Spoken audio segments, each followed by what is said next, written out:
receive 300%.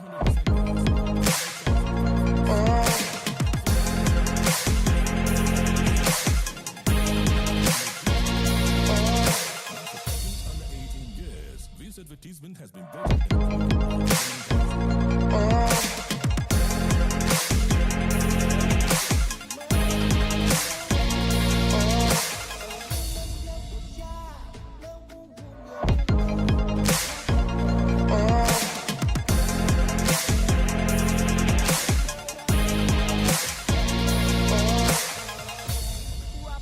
Is what you need.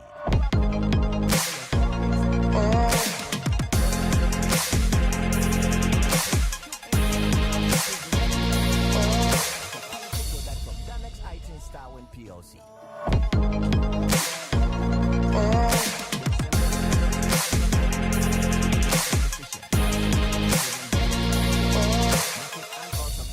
This advert is FDA approved.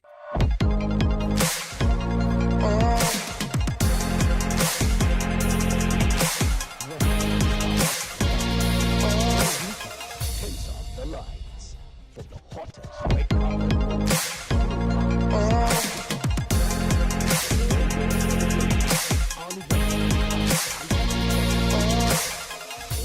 carpet.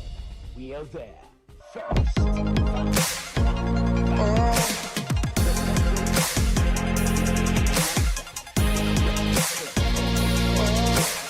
GhanaWeekend.com and Ghana Weekend TV.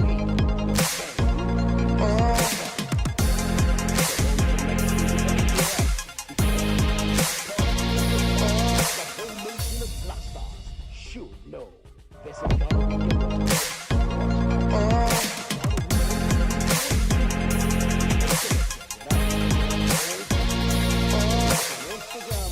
The handle at GhanaWeekend.com. Ghana Weekend. Facebook the Ghana Weekend family today. Ghana Weekend.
Another edition of the Republic of Football right here on 97.3 City FM.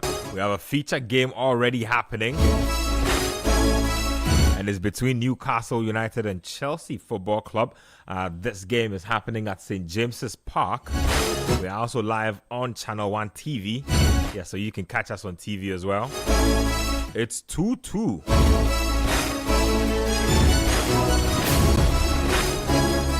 Between Newcastle United and Chelsea.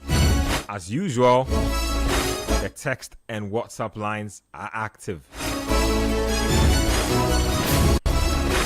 0549 986 996.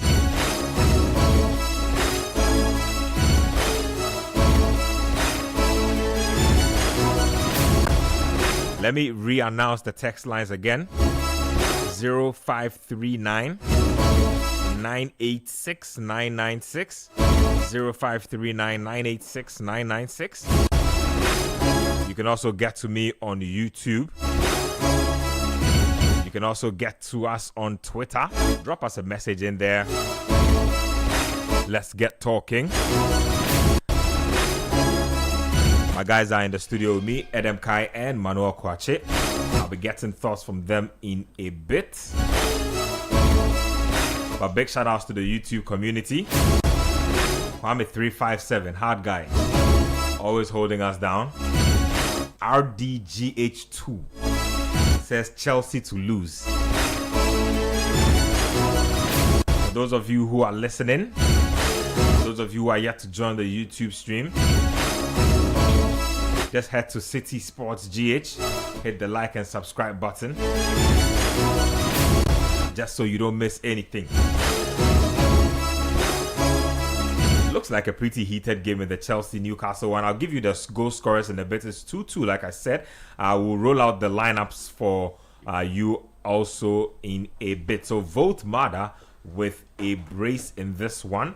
And then you have Reece James and Joao Pedro. So that's how we have it so far. Reece James and Joao Pedro. And then vote Mada getting the goal. So we'll be getting your thoughts in a bit.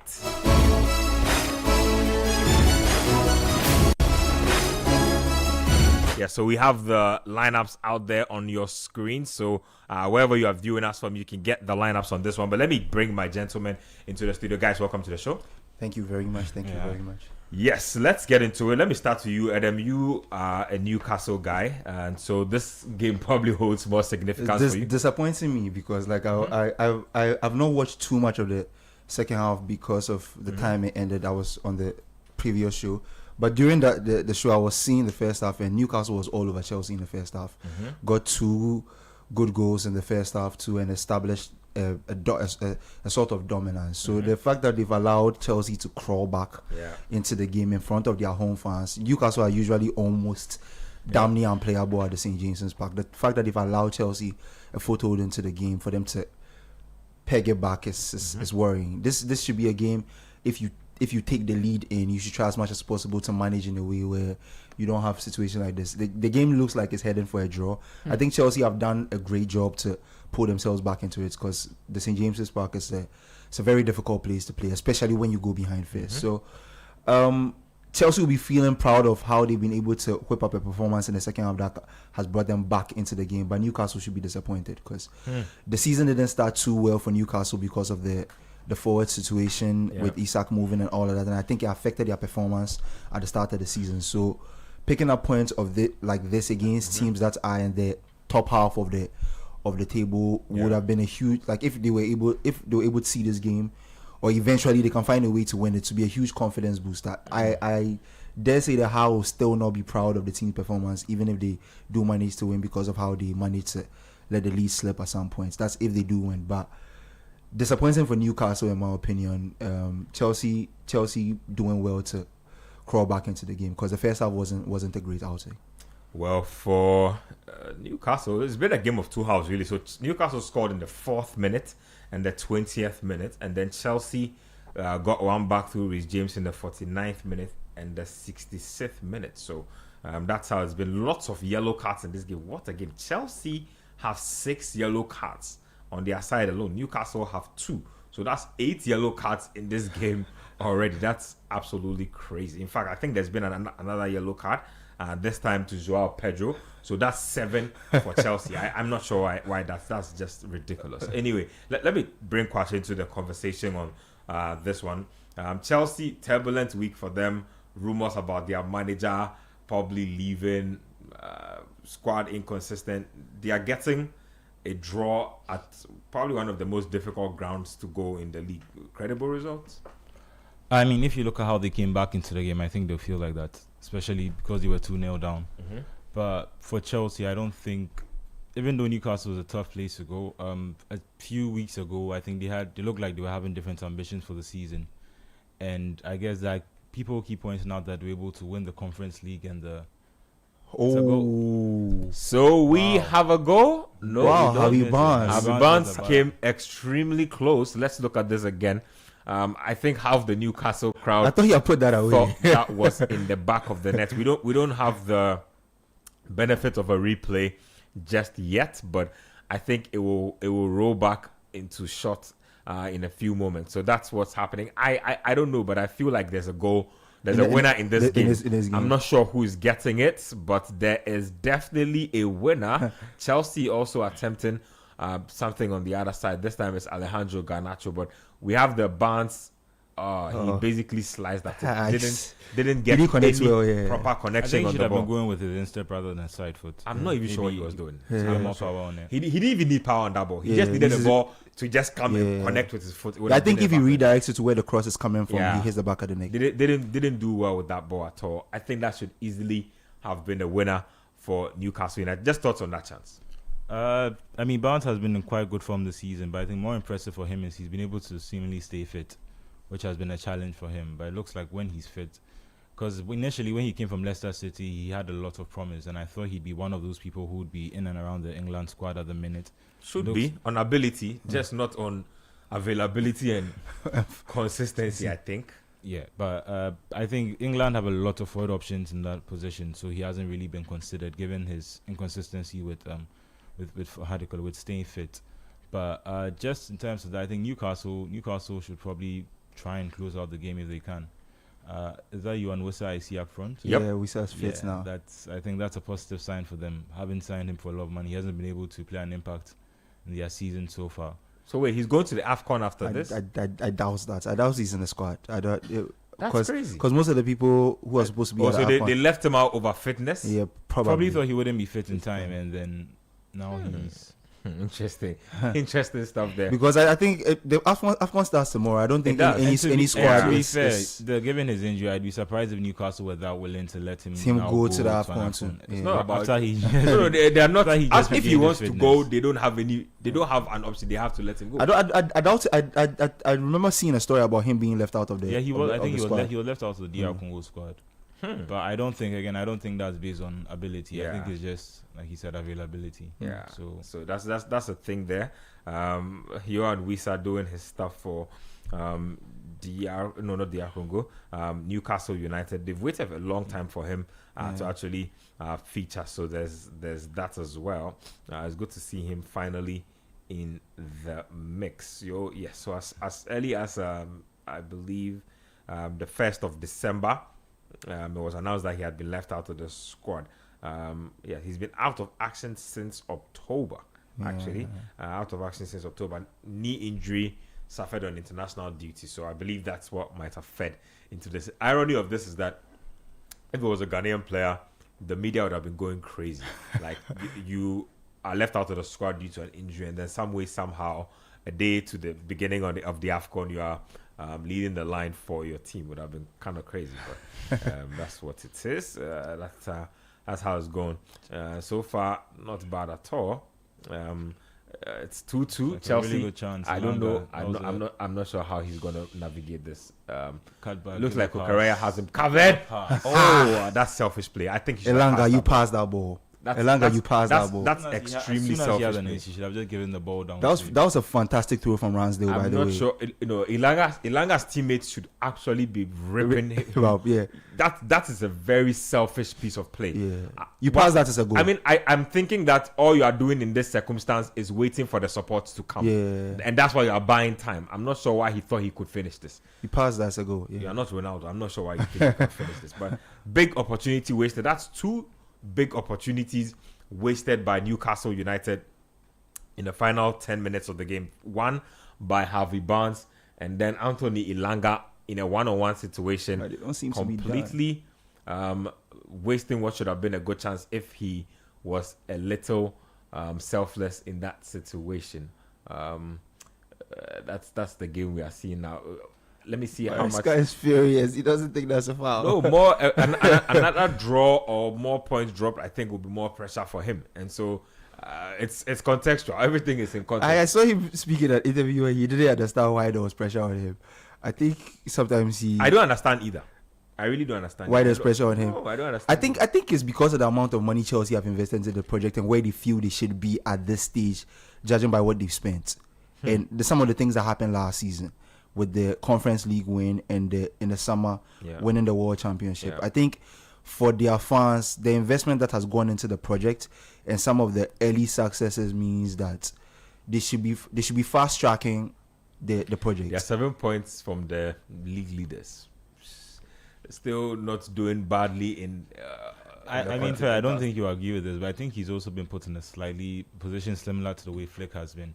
Because as much as money has been invested, it's a constant rolling change. So part of that money was spent on Mudryk, part of that money was spent on Joao Felix, part of that money has been spent on players who haven't been able to actually make an impact in this team. And they didn't buy him any proper centre backs to begin this season. He's been reeling. Yeah, like I said, if you look at their games played, 29 points, fourth. I mean, based on how other teams or how other games go, they might drop out of that, but I don't think it's pressure. I think the pressure is Chelsea fans are demanding, and the kind of history they are.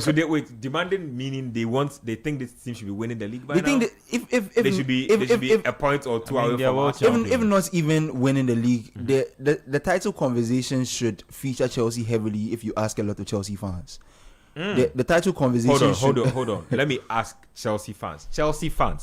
Do you agree that the title conversation should feature Chelsea heavily?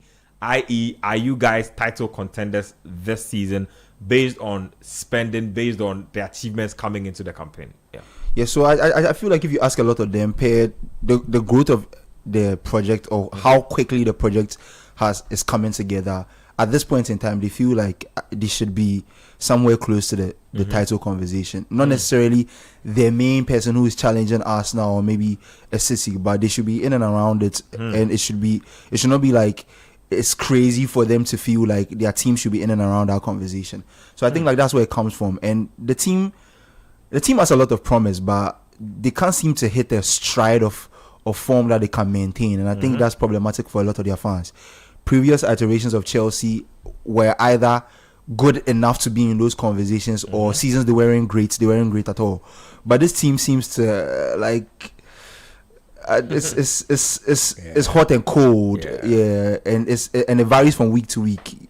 In some weeks you don't know what Chelsea will show up in a game, and in some weeks you are definitely that Chelsea will take this game where it's supposed to go. So I think it's a combination of all these things. I have a solution for them. It might be unpopular, but that's what I think. I don't think they'll get consistency with this manager. It's who he is. He will play 10 good games, plateau for like another 5 or 7, up another 10 good games, go another 5 or 7 where he's not good enough. And I don't know if that will ever be good enough to win you a title. A league title. It's good enough to get you a cup win, because that's how cup competitions are literally like 10 games in that mix. And so you can get enough consistency to win a Europa League, Champions League, even maybe whatever it is, but you are never getting enough consistency to win the league with this type of play. And I saw it, like we said, we've seen it with him at Leicester.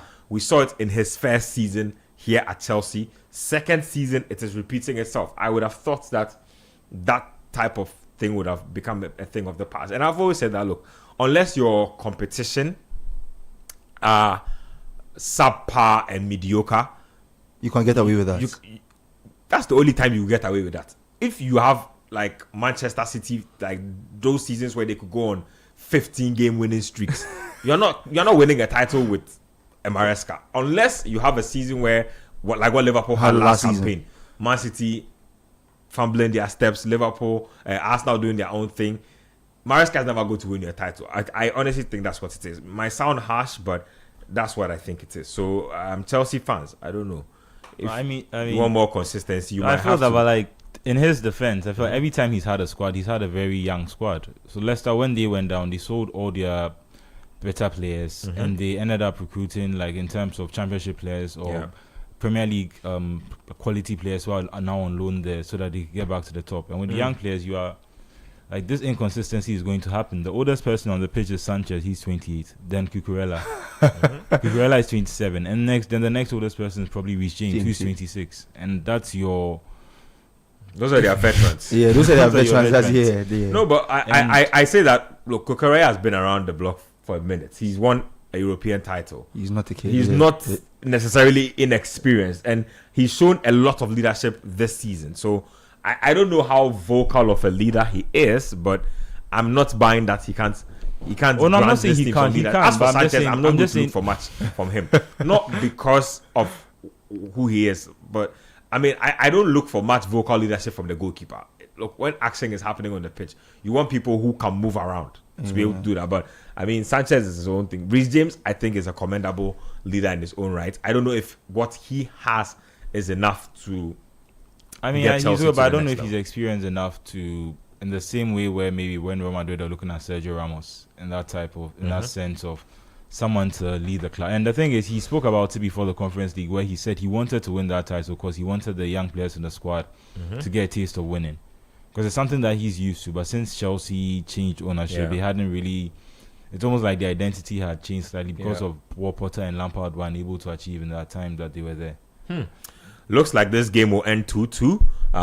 Final There's a VR seconds. check for- VR check for what? A Looks push? like someone pulled Harvey Barnes down as he was running into the box. That would be a red card, I think, if it really was, because quite a number of those Chelsea players are on yellow cards already.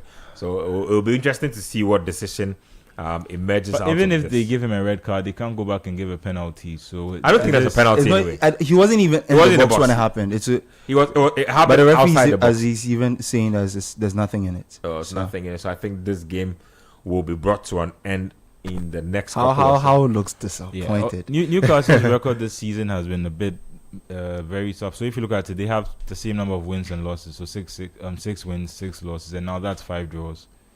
5 draws. Yeah, five five draws, and So that's in terms of looking for consistency over a season. I think 5 they're draws in 17 matches. They are That's struggling out along with Crystal Palace with playing in Europe sometimes and then coming back to play on the weekend. Because some of their results have been either when they're away from St. James's Park or when they're coming back from a European week. fixture. So, Well, they look like they are in for quite the time because their next game is against Man United. That's a pretty difficult game, if you ask me. And then, okay, yeah. So they are currently 11th on the table. Not a decent position at all for a team that also expect to be heading or trending upwards on the league log. So game has ended. Voltmada with the brace. Reese, man, the way you're looking at your leg there. I was just about to say the same thing. Every time he appears in a little bit of pain, I'm a little worried for him. He looks like he's fine. Yeah, I hope he's fine. I hope he'll be fine. Yeah. So Reece James there, looking like he's fine. So 2-2. Teams have split the points. A couple other games to come, but we'll be breaking down this game in a bit. We'll touch on a few of the talking points there, and then we will progress the conversation. Let me get to my YouTube and read a couple more messages. This one here is from Young Slow 4613. Says top 4 yes, contender nope. Isaac Kofi says yes, we agree. Redeemer Salom says he's watching from Williamsburg in Virginia. Shout outs to you. Real NK2 I think says we are live. Met Coach Chris today at Medina. We only spoke for 5 seconds, but his aura was unmatched. This one here is from JCell Tutorials. He says, draw now, them go play. Okay. This one is for Kwame357. He says, they are lucky there has been no red card. I'm very surprised. 7 yellow cards in the game is almost unthinkable. Godfred Entua, I think, says, thank you, Robert Sanchez, for joining Chelsea. It looks like he probably gave away a goal or two. I'm sure probably a howler that led to one of the goals. But we'll get into all of that in a bit. But let me give you let me tell you what this result means to the league log generally. Like I said, Newcastle's next game will be against Man United. Should be very tricky. I expect it to be. 17 matches played. Chelsea Football Club retain their top 4 slot. 28 points is what they have. Next game for Chelsea will be against Unai Emery's Aston Villa. very complex game for them as well. Can complicate their matters even more. Newcastle have dropped to 12th following this draw. So not a happy result for them at all. Let's round it up here. Adam, round it up for us. How not looking too happy? Voltmada with a brace. Even he wasn't looking too happy. Yeah, I just feel like they're at the point of the season where they're starting to slip away from what their possible goals at the end of the season might be. I.e., they're in the Champions League now. I know they will want to be back in the Champions League because that means revenue and that means better recruitment to improve your squad. So at this point, with how the season didn't start off too well, the results like this, especially at home in front of the fans, will be disappointing. When you take the lead like that and you don't manage the game well and you let it slip. So Newcastle have a lot of homework to do if they are supposed to go in strong in the second half of the season, because we are gradually we are getting to the halfway point of the season. So at this point in time, the picture for what your season should be looking like coming to the end of the season should be getting a bit clear. And I think Newcastle is getting a bit lost as to where they will want to be at the end of the season, because 12th at this point, this is game week 17 if I'm not mistaken. It's not a good look for a team that's in the Champions League and will have ambitions of wanting to recruit better, improve upon this season's performance. And I think Newcastle will want to be a team that will be gunning for a league title contention season. They want to, in the coming seasons, to build a squad that can hopefully title contend in the coming year. So I don't think this is a good place for them to be at this point in time of the season. I think they need to start sorting a lot of things out, else it's going to be a rough ride in the second half of the season. To just follow up on that note, I mean, what would represent a good window for Newcastle? Can they add more players based on how much money they've spent already, based on how inefficient they've been in certain areas of the pitch? I mean, that would actually be their biggest complaint, because they, just similar like when Man City came in with their money, they find it hard to understand why they now need to match their revenue to their spending. Whereas when Man City came in, they could just go and buy Robinho and Tevez and just... but the rules have changed. a lot has changed since then. No, fair enough. But it means that a club like Newcastle have to now be selling some of their home talents, like Joe Will. They have to be selling some of their younger players. Arsenal fans would have come for you. Yeah, I think Anderson was Anderson was one of them. Yeah. I think Miley has been looked at by a few clubs, but these are the type of players that they will have to be selling in order to now be able to go and buy players. And we've had this conversation, like they spent 70 million on Sven Botman. Like they have spent money. It's just where is he? It's just that always injured. Bosman can't be fit to save his life too. Oh god. I don't know whether he's fit at the moment, but big burly centre back who is a lefty, can't stay fit. Money down the drain. They had spent 55 million on both Elanga and Yohan Wissa. And Elanga should have won them this game, and either with an assist or with a shot, but he was doing his own thing. Yeah, as good as they are, if they have to now generate money and the amount of money they can spend is limited, the quality of players they can buy is still limited. I think they will always struggle under this model, and that's where you start to wonder whether, rather than having a manager who has a solid game plan, maybe you need a magic worker. Maybe, Newcastle? Yeah, Newcastle. Oh, but Newcastle, they are funny for me.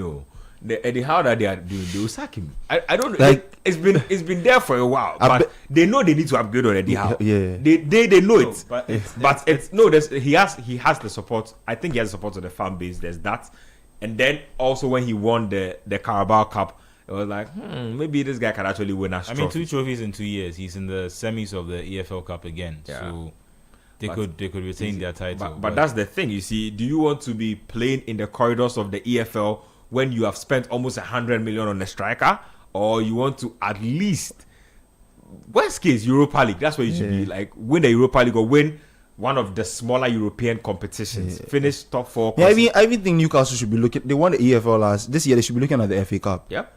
Palace has won an FA Cup now. Yep. Newcastle should be looking at, we've won an EFL Cup. We should be looking at the FA Cup. And if you know, right, the EFL Cup, it's for teams that don't win anything. Like, when you win it, there's like, we've seen that we can touch silverware. And so this is like our foot in the door for silverware so we can get more. But for any serious team, It's nothing to them. You can ask Manchester City. They've won the EFL Cup so many times in recent time. I don't even think the fans remember how many they've won. I think Man City win it because their manager actually takes it serious. Pep There's just that. he just Actually, takes it there's serious. that. I'd argue that he probably has the best second squad in the league. So when also, everyone is rotating. And also, you see, they've always had to deal with people calling them like a new money club. You don't have a lot of class. You don't have a lot of trophies. So all this is part of the history. Like you need to rack up as many trophies as possible, and then it adds to your legitimacy. But for Newcastle, they don't need the legitimacy of the Carabao Cup. I mean, I think they have 4 Premier League titles already. Yeah. It's been almost like 50 something years since they last won the title. Like, come on, man. Like, and I honestly believe that they are not far away with the way they play at home, especially if they add like 2 or 3 more players to this. They have a manager who has the mentality to want to win. They will be flying. But as to who that manager is, I don't know. No, but I mean, I feel like it's like the Arteta vortex, where it's managers can get better. And is it not possible that Eddie Howe can become a better manager and now become a winning manager? Or is it that they don't have the time? But even Arteta you're speaking of, there's still no trophy to show for I it. don't think Arteta has gotten better, to be honest. I just genuinely believe that the project has reached a point in the curve where it should be yielding results. And if you look at the players, they've bought Arteta everything. Arteta is like that rich kid who gets everything he wants. Like, everything he wants and then some. Like, look at his bench. And even that, his fan base is not sure 100% if he's going to win the title. Even with his closest and most competitive rivals also like dilly-dallying. That says a lot about him. I mean, not to knock him, because I've always liked Arteta, the identity he set with his defense and everything, but I don't think that Arteta has, granted, like Arsenal has like made progress if you look at everything in context, but I mean, has the manager gotten better? He'll have to show me a trophy for it.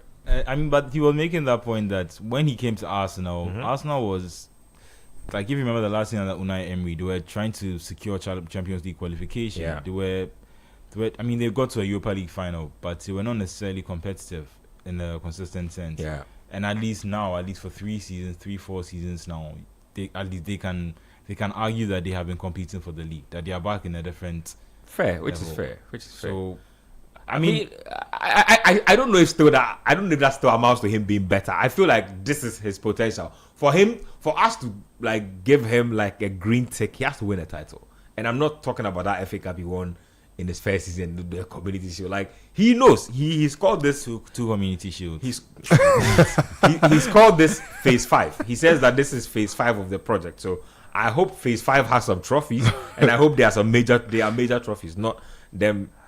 You know, those. I mean, with talks around Arsenal not renewing his contract, I think he's someone Newcastle should be looking at. Arteta? Newcastle, Oliver Glasner. There are talks that he will not renew at Palace. Most likely. Yeah, I think with the kind of investments Newcastle are willing to put into their team, that Palace is not willing to do after selling players there, that Glasner keeps complaining about. I think if he should walk into a place like St. James's Park, they'll back his ideas better. So I think if Newcastle will look to change their manager, I also agree with the sentiment that Newcastle needs to get past Eddie Howe. I think Eddie Howe has taken the club to the heights his talents can take it to. And for the monies they are spending, the fans deserve better football, to be honest. Yeah. For the kind of money they've spent, all this grit and grind football, I don't like it, Charlie. They deserve better. If you are spending 100 million on a striker, let them have some good playmakers. Let them play some football. How much they buy Sandro Tonali again? 70 million. Exactly. They've done the most. Yeah, I mean, it's straight for me that they can spend an amount on Sandro Tonali. When it got to him buying a number 10, then you no offense to Jacob Ramsey, but I think there are a bunch of number 10s that Eddie Howe could have invested in the league. I think Lucas Paqueta was there for the taking during that period. And that's one of the limitations of an Eddie Howe type manager. Again, no disrespect to him. I respect his ability as a manager, but if you are like working a project like the Newcastle project, if you want to attract certain names, you need to have certain coaches in your dugout. Certain players won't come to your team if it's certain managers. They're like, managers pull players. Like, they look at your dugout and you have a certain manager, they're like, you know what, I might not believe in Newcastle, but I want to look at what this manager has done, and I think that this project will be credible. That's how these things work. So they look at you want to buy a big name player, and he looks at the fact that Eddie Howe is about to be his manager. I'm like, I don't think I want to be I don't think I want Eddie Howe to coach me. Like, a lot of world-class stars will look at that and be like, I don't think I want to go there. And we saw that with Benjamin Sesko. Ignore them. I'm very sure Newcastle could have matched United for money in terms of salary. I think they offered more. Exactly. Or whatever they were giving him. They could have matched him. They didn't go. So that's how this thing. And Newcastle has... they're not more prestigious than a United or anything, but they have a lot of traditional club respect. It's not a club that is like... There's a reason why the Saudis came and invested their money in Newcastle particularly. So I don't know if this is what they should be doing, but I feel them. Let's talk about Chelsea a bit. Meanwhile, let me just give listeners a good idea of the run-up of matches that are coming. We have a few matches coming up. There's AFC Bournemouth versus Burnley. Talking about AFC Bournemouth, there's new Antoine Semenyo news on the horizon. Apparently, United and City have contacted Semenyo's camp over a move in January. We'll get into that in a bit more detail in a bit. So there's also Brighton and Hove Albion versus Sunderland. That game is at the Amex. Sunderland have been this season's surprise package.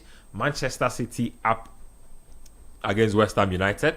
Should be a good game as well. And then Wolverhampton Wanderers Brentford. I just pray that Wolves can get a win just for their own sake, because this has been terrible. And then we'll discuss Spurs Liverpool before we do Everton Arsenal. So quite a number of games to discuss today. I don't know, a lot of the games are getting packed into Saturday now. Yeah, I find and the Sunday games. So there's tomorrow, there's just Aston Villa United, which is very weird. And there's a Monday game between Fulham and Nottingham Forest. So let's talk about Chelsea. Manuel, let me start off with you on this one. So Chelsea do the comeback. Maresca looks frustrated. Lots happening around the club. Some of the fans who have texted in, I want to see their responses to if they think they are real title contenders or not. Okay, Talksport GH says Chelsea hasn't a point, and you guys aren't giving Chelsea credit. Chelsea lose away. Chelsea lose always at Newcastle. I remember you predicted a win for Newcastle. You are not title contenders, honestly. That's just my confirmation. That just sums it up. Because if you want commendation for getting a point as away, Newcastle, I don't think they are not a title contender. So thank you for giving me an answer to that question. But Manuel, let me talk to you about that one real quick. You also share his sentiments. You think they should be getting credit for 1 point? Oh, speak your mind. Don't let me prejudice your thoughts. Just speak your mind. The nature of the result, yes, but I don't think going into the game, they were on a poor run and they got the win against Everton last week. They were able to win midweek against Cardiff. Even that game, it looks on paper, it looks easy. It was the 3-1 win. Mm-hmm. But even during the game, I think there was a point where Cardiff came back and it looked like they were a bit shaky. But for Maresca, like I said, just to end the bad run of results that proceeded after the Barcelona game in the Champions League.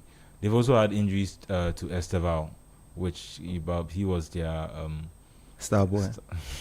Yes, he was a star player. He was a star player in the team. Yeah. So at least in terms of having an impact on the team off the bench, he wasn't always getting to start, especially when Palmer came back. But he has that star quality that when they are not always winning, when they are not having a good result, he can come on and change the game. Even though it's just a point for them, at least based on, unless there's a massive goal swing, it looks like they'll still be in the top 4 after this week, because there's a 3-point gap between them and the next team, and I think their goal difference is +12 and the next team's is +5. So unless they'll take about 7 goals, they should be safe at least. They should be safe in the top 4. And Chelsea fans, please calm down. Talksport GH says, but Ben, I didn't say Chelsea are title contender. It's a good point considering how Chelsea started the game. No, I'm not saying you said Chelsea are title contender. I asked the question that based on the pressure being put on Maresca, does that mean Chelsea consider themselves title contenders? And you are saying that based on how this game has gone, 1 point is credible. To be honest, 1 point on any day against Newcastle from any of the other teams is credible. But based on Chelsea's current run of form, and Chelsea have been good away from home. Yeah, Chelsea have been good away from home. So this season, I don't think that unless they don't have sure, like concrete title ambitions. If they do, I mean, anytime you are a title contender and you drop a point, you punch the wall a little. Yeah, me, you kick yourself I a really little. You think don't it's like that. I really think it's an identity thing. The fans still, to them, the identity of the club is what it used to be under Roman. They were winners. Yeah. They were winners. Every year to every other year, Chelsea won the title. And this is a new ownership that kind of don't have that identity, but the fans still see themselves as that club. And I think that's what's happening there. The Chelsea they know and fell in love with supporting, and the structure that is there at the moment are not the same. And I think this Chelsea will have to become that Chelsea. I don't know if I'm making any sense. This Chelsea is on the road to be becoming that Chelsea that wins titles crazy all over the place. And I think last summer to last season was like a prelude, and the fans are expecting something to be built on that. And so far it's been a bit inconsistent. I hope this season can come with a title for them at least, because it can keep the momentum going. Things like this usually need momentum to keep it going. If this season doesn't come with any sort of silverware, then maybe the project will be looked at as do we need to reevaluate things? Okay, so I think I'm getting the context of TalkSport, J. So Chelsea have actually been woeful against Newcastle for a minute. So last game before this one, I'm looking at the results, and you can see it there. So 4-3 lost, 4-1 lost, Chelsea won 5-1 on one of those ones. Newcastle won 2-0, Newcastle 2-0. Yeah, so they've been taking a beating from Newcastle. They've been whooping them for a minute. So, okay, so TalkSport GA says Chelsea aren't title contenders for now. For now. It's just game by game. You see the point I'm making about the identity is the thing. Chelsea fans know themselves and their clubs as a winning club, and now they are in a space where it's not really clear. So it's somebody's Cove Town babe is taking them to the cleanest. He says that they have inferiority complex when it comes to challenging for the EPL trophy. How dare! The moment you mention they are contenders, they cower. Their cap is top 4. Omum pe pressure be Oh my goodness! Shout out to Cove Town Bay for that one. Emmanuel says that Chelsea have been good away from home, but this away game needs to be put in context. We have lost the last 3 away games at St. James's, so getting a draw after going down 2 is a positive there. I think I just read that. So I respect the context, but I also feel like why are you losing 3 away to St. James's? I mean, it's Newcastle. Newcastle have been pretty difficult to beat. Yeah, Newcastle are pretty difficult to beat at the St. James's. Let me see if we can take thoughts from Volt Mada. If we can hear from him just before his post-game press science.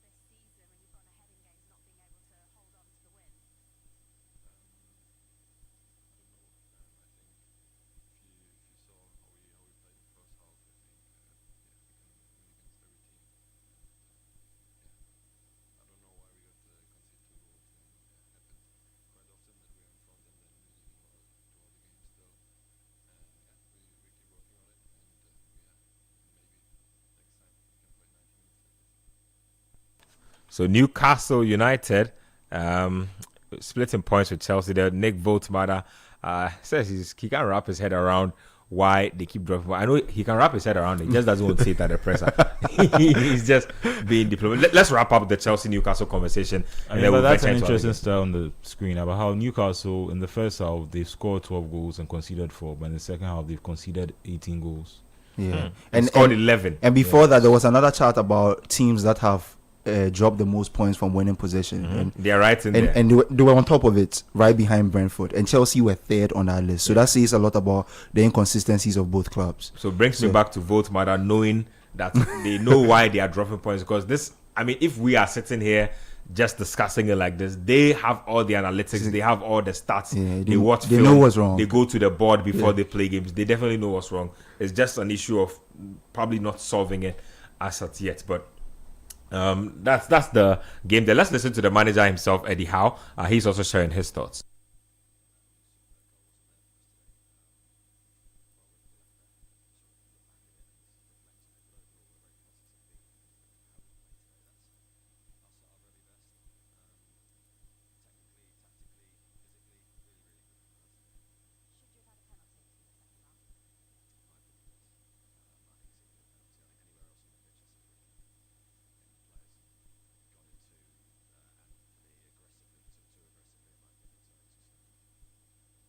So Eddie Howe there says that they missed out on that elusive third goal. I honestly think they should have gotten that third goal. That Harvey Barnes finish was extremely poor, and that Elanga play decision was just, I don't know, man. That's the kind of thing that just disappoints you as a manager. I will feel. That's the thing about Eddie Howe. I don't. Like, I feel bad for him. I feel like he's done as much as he could with this team, and he's a decent manager. Like, on a good day, he can rub shoulders with most managers. But there's like one more tier you need to go to as a manager that he's not quite cracked yet. And I don't think it's like a level he can't get to. I actually think eventually he will get there. It's just probably not now. Like, he needs a couple more years under him. Needs to probably go to a few more teams. Probably needs to venture outside England, even maybe. But I think he will eventually get there. For now, they need like a proven winner. Like you said, I think Glasner would be a great addition to this team. Plays some good football, knows how to win, and his in-game management is superb as well. So let's see how Newcastle move on from there. But I mean, he is a winner. And this probably doesn't count, but with Bournemouth, he achieved 3 promotions. Fair. And no, that's what I'm saying. That's what I'm saying. So it's just the level of winning that he's. It's just hard for me. It's very hard for me to judge him because I feel like he's a really good manager. He's done really well with Newcastle. Exactly, but like I can just see like a limitation, like to them not getting any further than this. I don't see Newcastle winning a Premier League title with Eddie Howe. Like, I just don't see it. Like, I no disrespect, I don't see it. I don't see them winning a Champions League with Eddie Howe. But then that's my problem with him too. It's also been his recruitment. So like he said, Jacob Ramsey. I feel like they had. It was his choice. Yeah, Jacob Ramsey was his choice. Exactly, and you already had Jacob Murphy, and then you brought in Joe Willock, who is a very similar player. And then to bring in Jacob Ramsey, and Voltmada worked out quite well. But he also has this. It's not an English bias, but he's recruiting like he was still at Bournemouth. Slightly. That is it. In fact, not like that is what he does. Because why do you have all this money at your disposal? You're buying Jacob Ramsey, and I like Jacob Ramsey as well. Like I think he's a role player at best, but if you want to like go on to the next level, come on, man. Like, you need to go out there and buy some. Like, it's not Jacob Ramsey that'll do the job for you. But anyway, I'm sure they will shift gears with their project. I'm sure. At the first sign of being able to spend more money, they will spend more money, because I think that's one of the things that's hindered them the most. They can't seem to spend the money that they want to spend because the Saudi money is plenty. Like, it's there to be spent. There's cash. Like, there's money to be blown. They are. I'm sure they are really upset by all these PSR. It's really shackling them. And that's why if you look at the recruitment, they've tried to what clubs try and do to them. They tried done the same thing. Chelsea. So they went for Livramento. They went for. How to call Lewis Hall. They've gone for players that, in their opinion, maybe over time they can gain value, and because of the English price tag, which is plus 20-30 million, they can maybe they'll sell them on for a profit and then expand. God have mercy. Yeah, because I'm hearing people are interested in Livramento, and the figures being quoted are 50-60 million pounds. And that's crazy. No, but he's always been in that range. Yeah. They've always viewed him in that range. Like, right from when he broke out, they've always viewed him in that type of range. So I'm not even going to act surprised. Let's move on to that AFC Bournemouth versus I think it's Burnley game. Yes, that game has Bournemouth playing at home. Now, Bournemouth started the season off really well. First game against Liverpool, one most people won't forget. Semenyo was up to his usual heroics. I believe he scored in their last match. His form has been undulating a little.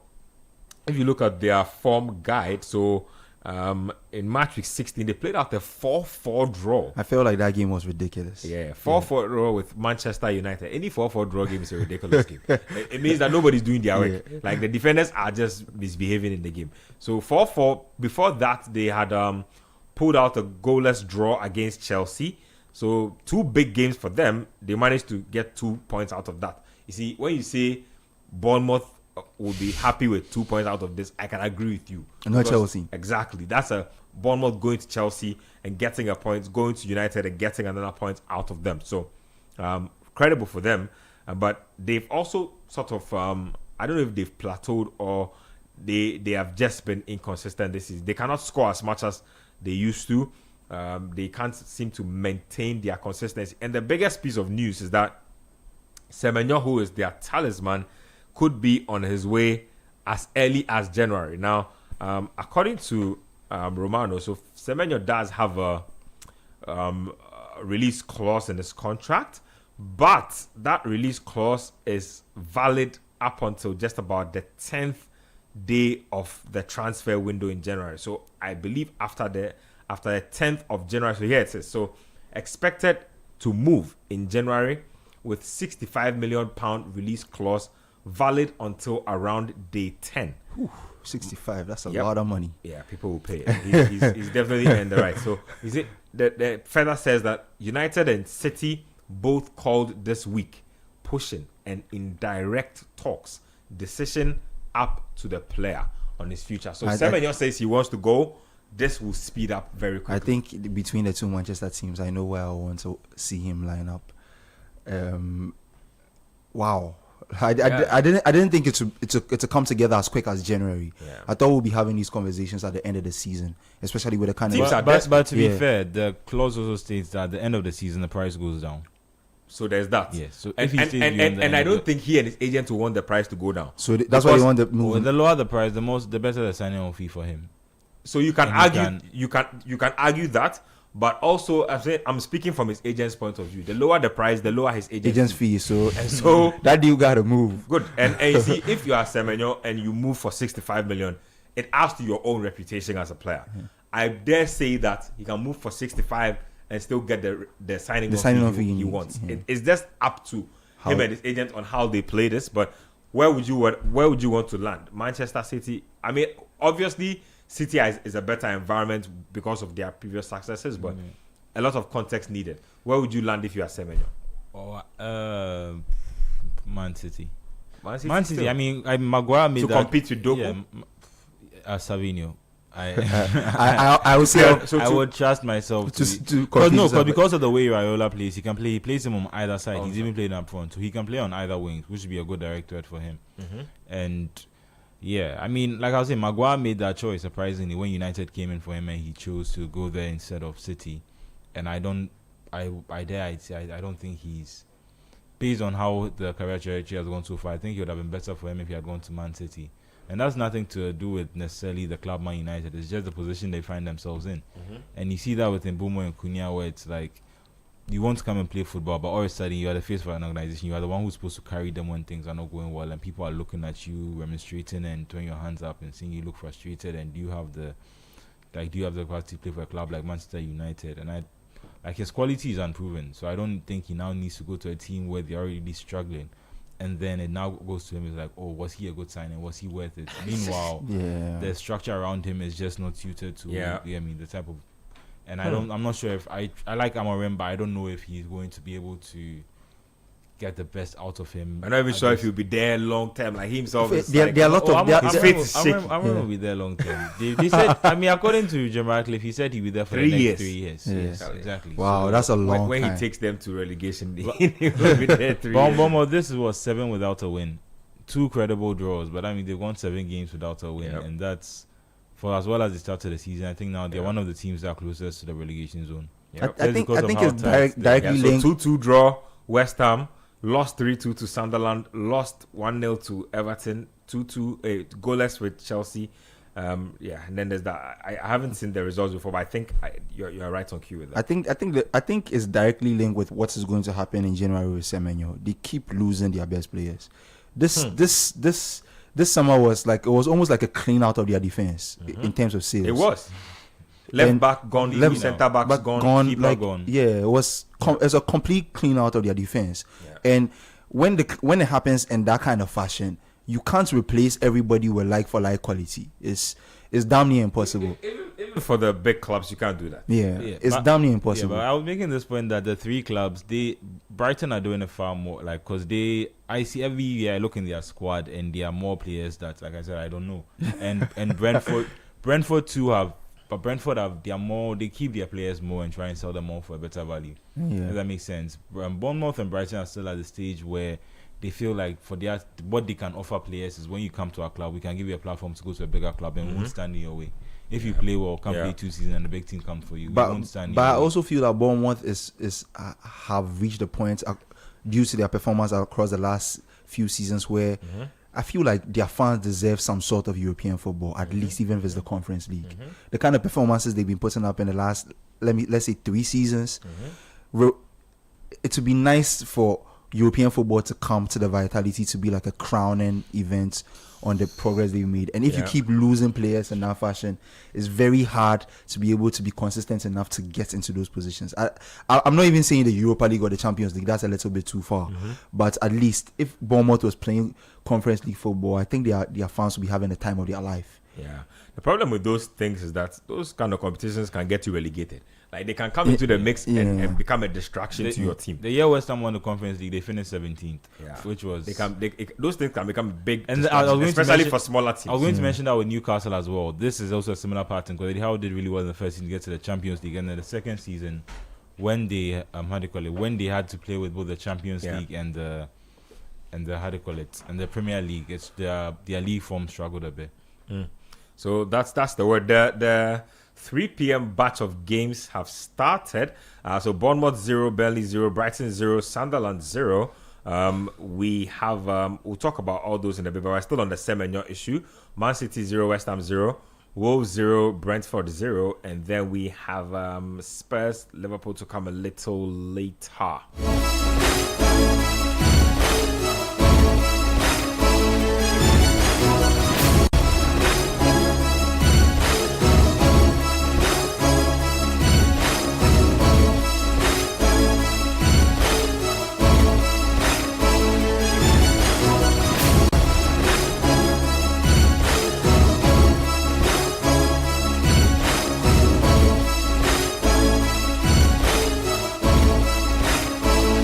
You can text into the show 0539 986 996 0539 986 996. This is the Republic of Football, live on City 97.3 FM. We're on Channel 1 TV as well. On X and Twitter, we're on 97.3 City FM's official channel or handle.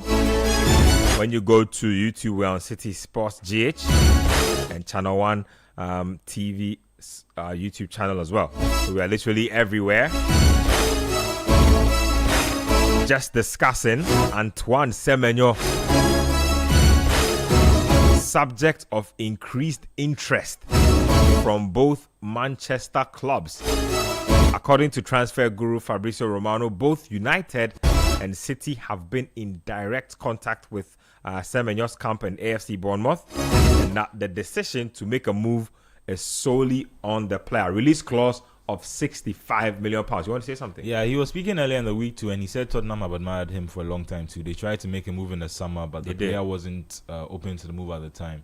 And they don't know if right now he'd probably be the better option. He also said that Liverpool were looking at him, but they don't know whether they are willing to make the financial investment in him. Liverpool. Yeah. Oh, they should swap it for Cody Gakpo, and then Liverpool can top up the money.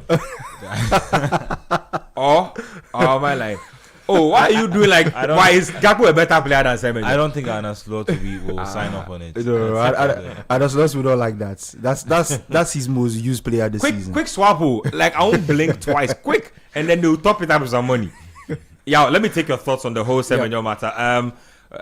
The guys have both say Manchester City. I don't know if you would like him to land at United for your own reasons, but where would you go if you were Semenyo, and would you make the move this summer, this winter window? No, I think you have to wait till the end of the season, because at that time you make it more gettable. You make yourself more gettable, because as part of the release clause, once he sees out this season, it drops quite significantly. Yeah. So £65 million, you're looking at a 40, situation 45. where he could end up going for about 45 million, which is quite gettable for a lot of teams. A lot of the teams that you mentioned, the top 6, top 7. And at that point in time, you get a chance. Go. Yes. So we have a goal. Look at him. He made the first try. I'm saying, but he wasn't going to miss the second one. Erling Haaland has given Manchester City I'm the tired of this lead guy. in that game against West Ham. 5 minutes played, 1-0 with the robot dance to boot at the end. Let's have a look at that goal again. So Then Foden did some really good work down the right. I mean, got the ball. Foden has heard you people talking Yeah, about he's Haaland he's missed had the first me chance. in particular. Oh, right foot finish. So left foot goalkeeper parried that back into his path, and then he got on his own rebound. That's amazing. Semenyo almost got an assist for AFC Bournemouth. Wow. Brilliant pass, vision behind the pass. And Who's that? Who missed that chance? I think it was Adam Scott. Charlie. Oh, how are you missing that? No, Anyway, Brooks. Anyway, and Brooks is left-footed. He should be burying that. Yeah. Anyway, so that's the way. Just Yeah. make your And points on that makes him, once the price drops to around 45-40 million pounds, that makes him more gettable. But if I'm to pick, if I'm Antoine Semenyo, I don't think Man United would be the ideal place to go because they have. Charlie, which bad name is this? Hey, see now, No, because they are quite settled in that area now. United? Yeah. I mean, just Chesko, there's Cunha, there's Mbeumo, Messi But Mount is Sesko, also he's there. not settled. Though. Oh, I think, but they're okay. Even if you take Even Chesko Cunha out- is not settled. Like Oh, that. but he's playing well. I mean, his goals and assists are not that high, but overall productivity. When you watch the game, you can tell that this guy is really playing, and he can only get better. And there's also Messi Mount, there's Amad Diallo. In a situation where Man United gets a proper fullback or wing back, you push Amad Diallo to his natural position. And so, if I'm Antoine Semenyo, I don't think that would be a place I would want to go. Besides, Man United will look to invest more in their central midfield area and the fullback position. So I don't think Antoine Semenyo is a guy they'll be looking out for. But Tottenham Hotspur is a good place to go. But looking at the situation where pretty much there's bound to be or very likely to be a coaching change. Do you want to go into all that turmoil? Man City, no. Liverpool is a gettable place because it's very possible that they could move on from Mo Salah after this season. It's very possible. And so in that situation, then there's a hole or a vacancy that needs to be filled up. And if you are Antoine Semenyo, you fit an slot type of player in the sense that you are a hard-working player. You get a decent number of goals, a decent number of assists, and on top of that, you bring back what Liverpool forwards or the attacking lineup. That's if the bald guy is going. Like all the things you are saying aligned properly. If that's the guy is going, I don't think he will go. I don't think Liverpool is a team that will let Andy Slot go after this season. I don't think he's that kind of guy. Statement because at the end of the day, you need one. So we are stuck with Andy Slot. At least for one more season. At least for one more season. I feel like the results have to really get bad before he'll be sacked. And right now they are on the uptick. Their results are on the uptick. They play 5 games in a row. They haven't lost. And Spurs will definitely 3 wins and 2 draws. And so if you are Antoine Semenyo, you give them a little bit of a throwback to what they had before in a hard-working wing forward. Now, the players that they have in their attacking lineup, they are all quote-unquote refined players, more or less. And there's one knock on the team. And those players, ever since they joined the team. Because that's the reason why their intensity in pushing or stressing the opposing defenders have dropped off. They are unable to create turnovers off their press because the intensity is lacking. Goal. Oh, is that Erling Haaland again? I don't like the synergy Sheki and Haaland are getting. I'm telling you, I don't like it. Nah, he should have scored this one. I mean, what a cross! He stood it up nicely. Shaqy's making the whole and Haaland holding his head just tells you that he knows he should have scored. He should have scored. Yes, he knows it because he stood it up brilliantly for him. Nice height, decent pace, and then Haaland met it beautifully, right on point, very timely. Right. He just missed the setup. The direction was a lot of David Silva vibes, but from a wide position. He's doing it effortlessly. He seems to understand it. So for me, Antoine Semenyo, it has to be Liverpool, because it's very likely Mo Salah will be moved. Very likely Mo Salah will be moved, and he gives them an element that they seem to be lacking now, which is a hard-working, intense guy who will do quote unquote the dirty work and can give you a consistent number of goals and assists. As for Semenyo, I would definitely like him at Liverpool, but like I've told you the only way I would like him. Quick swap deal with Cody. the Oh yeah, Togolese that guy. too works. That too works. If they decide some strange reason they decide to keep Mo Salah and Cody and Gakpo- move Gakpo has Cody the saying this. Gakpo. Why would he go to This is Bournemouth? Cody Gakpo. Yes. Yeah. Why not? I mean, it's a swap. It's not like he Why not? gets a say. So it's a swap. Yeah, yeah. No, most, Swap. of the, most of the time he'll get a say. Yeah. Most of the time, This is an if NBA he trade. refuses to go, the deal will collapse. Yeah. But that's what will But happen. there's no reason Gakpo should You go can decide to. not to go to the airport. Gakpo is a like, Premier League winner. Why should he go to Bournemouth? So, but you know that the football he plays is Bournemouth standard. Like the kind of chances he misses. Anyway, that's just the lowdown on Semenyo. So, big money interest. Let's see if Semenyo will move. So, what we know is that if by the 10th of January he hasn't moved, there's a good chance that he'll probably end up staying at AFC Bournemouth unless somebody gets really desperate, probably towards the final days of the window or deadline day and pulls the trigger.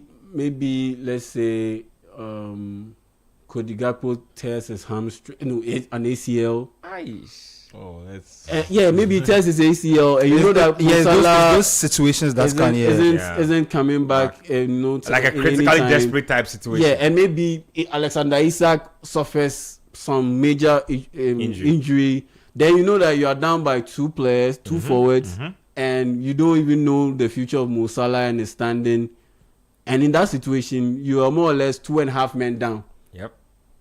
In one department. So you have to bring in a player. You have to bring in a forward. Then then maybe you get a bit desperate, like you said. You splash 65 million pounds. You trigger the clause to bring in Antoine Semenyo. A lot of money to spend in January, but English Premier League clubs have shown that there's nothing beyond them. There's nothing that they cannot do. That's the word on Semenyo and AFC Bournemouth. Will their talisman stay through the winter window, or will he be gone by the time it's all said and done? Anyway, let's go to another team that I have been pretty much disappointed with in recent times. So I think it's having a chance. He skied it a bit. It was a really good setup from the Bournemouth team, but he wasn't able It's to. what's been happening with them lately. Look at the way they set it up. Brilliant. Well-worked move from the corner kick. They just guide it. And this is the second one that they've missed. You remember the Antoine Semenyo one that he set it up nicely for Brooks. This tells me that the coach has done his job. And he is doing his job. As for the coach there, when things go south, he will jump ship and big teams will catch him. It's clear that the coach has done his job at the training one ground. coach I'm surprised is still at Bournemouth. Raiola, I think he deserves a team that will invest in his ideas. Maybe you see sometimes he's looking for, he has his eyes set on a specific job. There's that. Maybe teams are not too enthused about paying the Release compensation clause. package The to compensation, remove him from the mix. So it could be all those things in the mix. And that's the thing. Spurs, for instance, you can tell that they do have some bit of regret bringing in Thomas Frank. And as soon as they made that appointment, I said it like, they this guy, that guy, they just don't know how they go do it. He's not the perfect fit for Spurs at all, because he's a pragmatic defensive style coach, and Spurs fans want expressive football. They want you saw that game, the AFC Bournemouth Man United game, 4-4. They want that kind of game. No. If I can, what do they really want? They had that under Ange for 2 seasons, and all we heard non-stop was, give me structure, give me proper football. But they had it under Ange, but his structure was literally injuring everybody. I mean, if you are hurting all my players with I don't remember don't Spurs fans looking at the game they lost to Chelsea, the one where Nicolas Jackson scored a hat-trick, where they'd had 9 men and were still on the halfway line. Like, they've had the expansive football, but it was great. And I don't think a lot of people. But all I'm saying is that if you finish 17th and lose 22 league games, I understand the reasoning and bringing behind a solid manager who can at least guarantee that you don't lose. They don't think you. But that's the conflict of Spurs. You lost your entire back line. No team can survive. Bournemouth. Well, they lost their entire back line. That was on off season. No, this was during the season. I just think that, look, with Spurs, right, it's the same thing they do with Nuno. They didn't want him, but like they didn't get their first choice manager, so they hide. I don't know if Thomas Frank was their first choice manager. To be honest, my main problem with the Frank appointment was Spurs had just won a Europa League. If you are bringing in a manager, I think you should bring in a manager who can build on that. Thomas Frank hasn't done anything at that level that shows that he can build on that success. As much as Ang had a problem in the league and he wasn't picking up points and he lost a lot of games. Andrew argued that he was purposely putting his best team aside so he could win the Europa League. So and he won the Europa League. The team has won a title. These players have had a taste of silverware that needs to be built upon. Thomas Frank is somebody who I felt like the next step that Spurs needed to make, he was not a guy who could take them there. So it's quite surprising to me that he brought him in. It's a conversation I had with Angelo one time about how I don't feel like Frank would take them to the next level. And I think soon into his tenure, we will see why he's the guy who can do that. He started bright, by the way, but then the PSG game was one of the games. After the game, I told Angelo, like, look at that. Like, you go 2-0 up, you can't hold on, you lose the title. That could have been a way to come out the gate and show the Spurs fans that you can win their trust and you are somebody who they can count on to grind out games of that nature and results. Because I felt like PSG came into the game at the latter part of the game. The PSG had like a hot streak of 10-15 minutes and they turned the game around, and that shouldn't be the situation with the kind of success Spurs have had from last season and what they are looking to build upon. And Spurs invest a lot of money in their squad. I think a lot of people forget that Spurs spend money. So the money that's being spent and some of the performances are not really matching. They have really, really talented players in their ranks right now. And I think they need a manager that can galvanize all that attacking talents to something that's anyway, they should have gone in for Iraola. Just by way of apology. So I'm just being told by way of feedback that the Vote Mada and Eddie Howe audios we played didn't go out on air. So I'm sure there must have been some silence whilst you guys were listening. We could hear it in the studio. Those of you out there apparently couldn't hear. So if in case that was the situation, we do apologize for that particular one. I think they should have gone in for Iraola. Yeah, Spurs should have gone in for Iraola because he had come into the EPL. That was his second season last season, and he had done so well with AFC Bournemouth. Had a pretty much depleted squad at quite a significant period, or during a significant period in the league, and he still managed to get them almost to qualify to Europe. And so, and looking at the way his team plays, all attacking, very intense. Very disciplined, very creative in the way they do things. I think it would have been great if he was the one who got the job. But for Thomas Frank, I don't think he was the best fit. Even Marco Silva, I thought they were going to hire Marco Silva. I'm not sure why they bypassed him for Thomas Frank. It's just one of them things. So hopefully Spurs can recover. Well, I mean, like I think it reverts to the point I was making last week. Like the kids are not winning. That's just the honest point. The last three managers, I made the point, last three managers to win the league, Slot is probably the exception, but it's Klopp and Guardiola. In the Champions League, the last three managers are Enrique, Guardiola, and Ancelotti. Like for all the new... That's what I also keep telling people, that the proven winner managers, they are almost extinct now. Like you can almost not find them anywhere again. So right now, when you are hiring a manager, you are hiring potential. There are very few proven managers who can go around. The managers who have won trophies, who are there to hire, a lot of the teams don't want to hire them again, because a lot of those managers don't like a lot of analytics. Like they don't like deep. Okay, the data says that we should do this. The data says that we should do this. They don't like those things. So a lot of them have like. That's how come somebody like Jose Mourinho is like backpedaling. He only gets jobs now with teams that are like 120% committed and love him from his days when he was a serial winner. Like those are the kind of jobs he's getting. Yeah, I mean, but Ancelotti had that for a while. So after he left Real Madrid, there was a point where he went to Napoli, and then he came to Everton, and it looked like he was in that arc of him reversing. And then Florentino just said come back, and he went another Champions League. He went a league title. But also peculiar to the Ancelotti run is that he said he went where first before Everton. He went to Napoli, then Napoli. Everton. I mean, he was a buy-in. But if you know Ancelotti, going to Napoli is not strange. The strange stopover was the Everton one. But even that, if you know the kind of money that was backing that move and the kind of players they promised to get him, again, it's not too strange. But even look at Carlo. In his last season in Real Madrid, people were literally talking about, because Real Madrid were bad, people were talking about Carlo like he was some scrub. Get this guy out of the team. Like he's tactically not deep. He's tactically this. And it's just because he probably prefers simpler systems and simpler tactics as compared to like overburdening you with roles and instructions and all that. And the thing is, that's why I always give props to Bayern Munich, because they saw that, okay, we have this team that has a lot of quality. Yep. We need a coach who can be able to get the quality out of them in an attacking sense. We, like you said, we don't have too many proven winners, serial winners out there on the coaching market.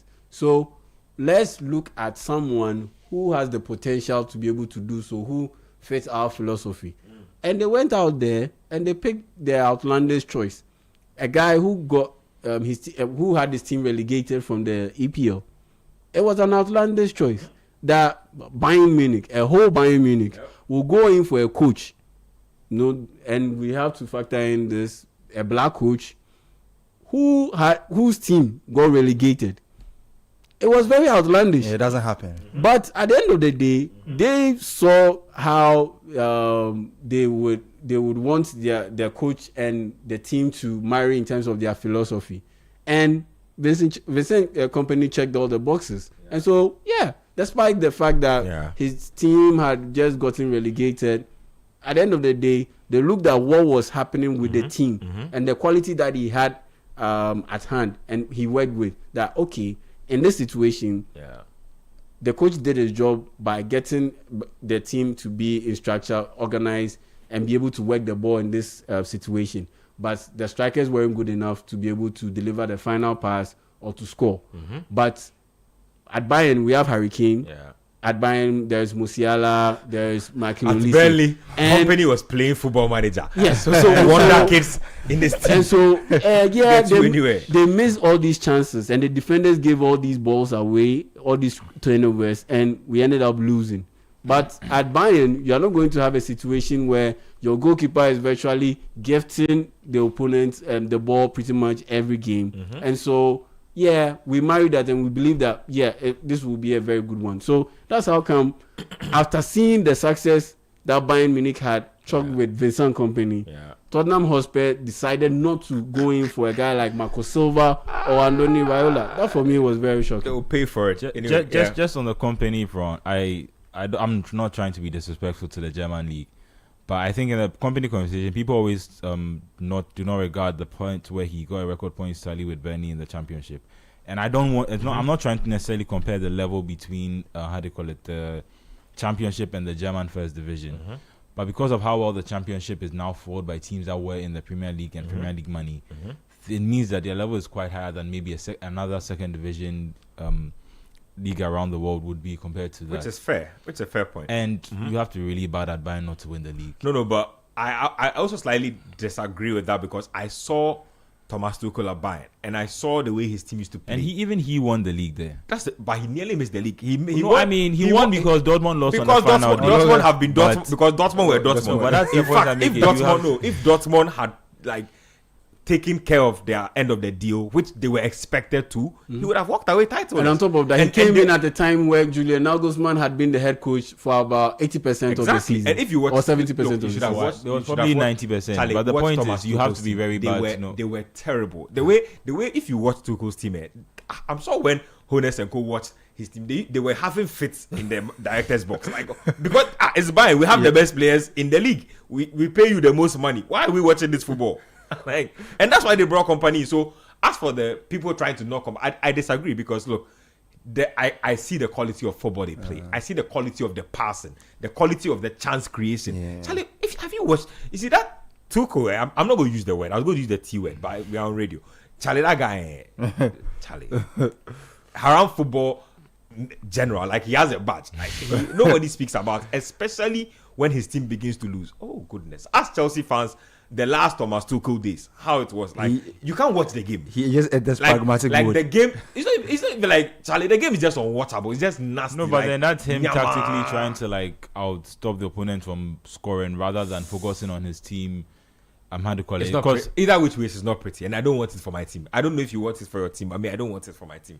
I don't want that tactics. You see, one of the things I'm looking forward to the most is watching England under Thomas Tuchel at the World Cup, so that I can watch the hypocrites come out and talk. It will be just like Gary Southgate. Because they had, in fact, I think Southgate's football is nicer than Tuchel's. It will be just like Gary Southgate. They will have all the knives out for him, and I will just sit back and smile and say that you people are all a bunch of hypocrites, because you called Southgate out for all these things, and you went and hired somebody whose football is worse than him. So anyway, I think they Conversation just for another wanted day. to bring in a manager who had a pedigree. That's all. Charlie, pedigree, it works. That's So it. pedigree, That's pedigree, it. and reputation. Other than that, because like you said, Tuchel and Southgate, the way England have played so far, I don't see any major difference. For instance, Tuchel took over from Klopp at Dortmund, right?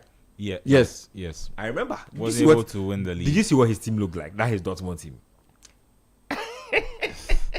But there's just also a team that's but if you inherit Jurgen Klopp's team, I have a lot of things to say about Jurgen Klopp, Yeah. but one of the things is that if they talk about a manager who will bring his imprint onto a team, like very few people will do better than him. Like top three, maybe Pep, maybe Enrique, maybe Flick, and then Jurgen Klopp. Like he will bring the style. Like within 6-7 weeks, you see that you see this the is team what we are doing. Like yeah. this, and his football is exciting, even though it's a little rock and roll. I liked it. Like that's the football I wanted. That's why I'm always like stressed out having to watch what Arne Slot is doing. Like, bro, like what are you doing?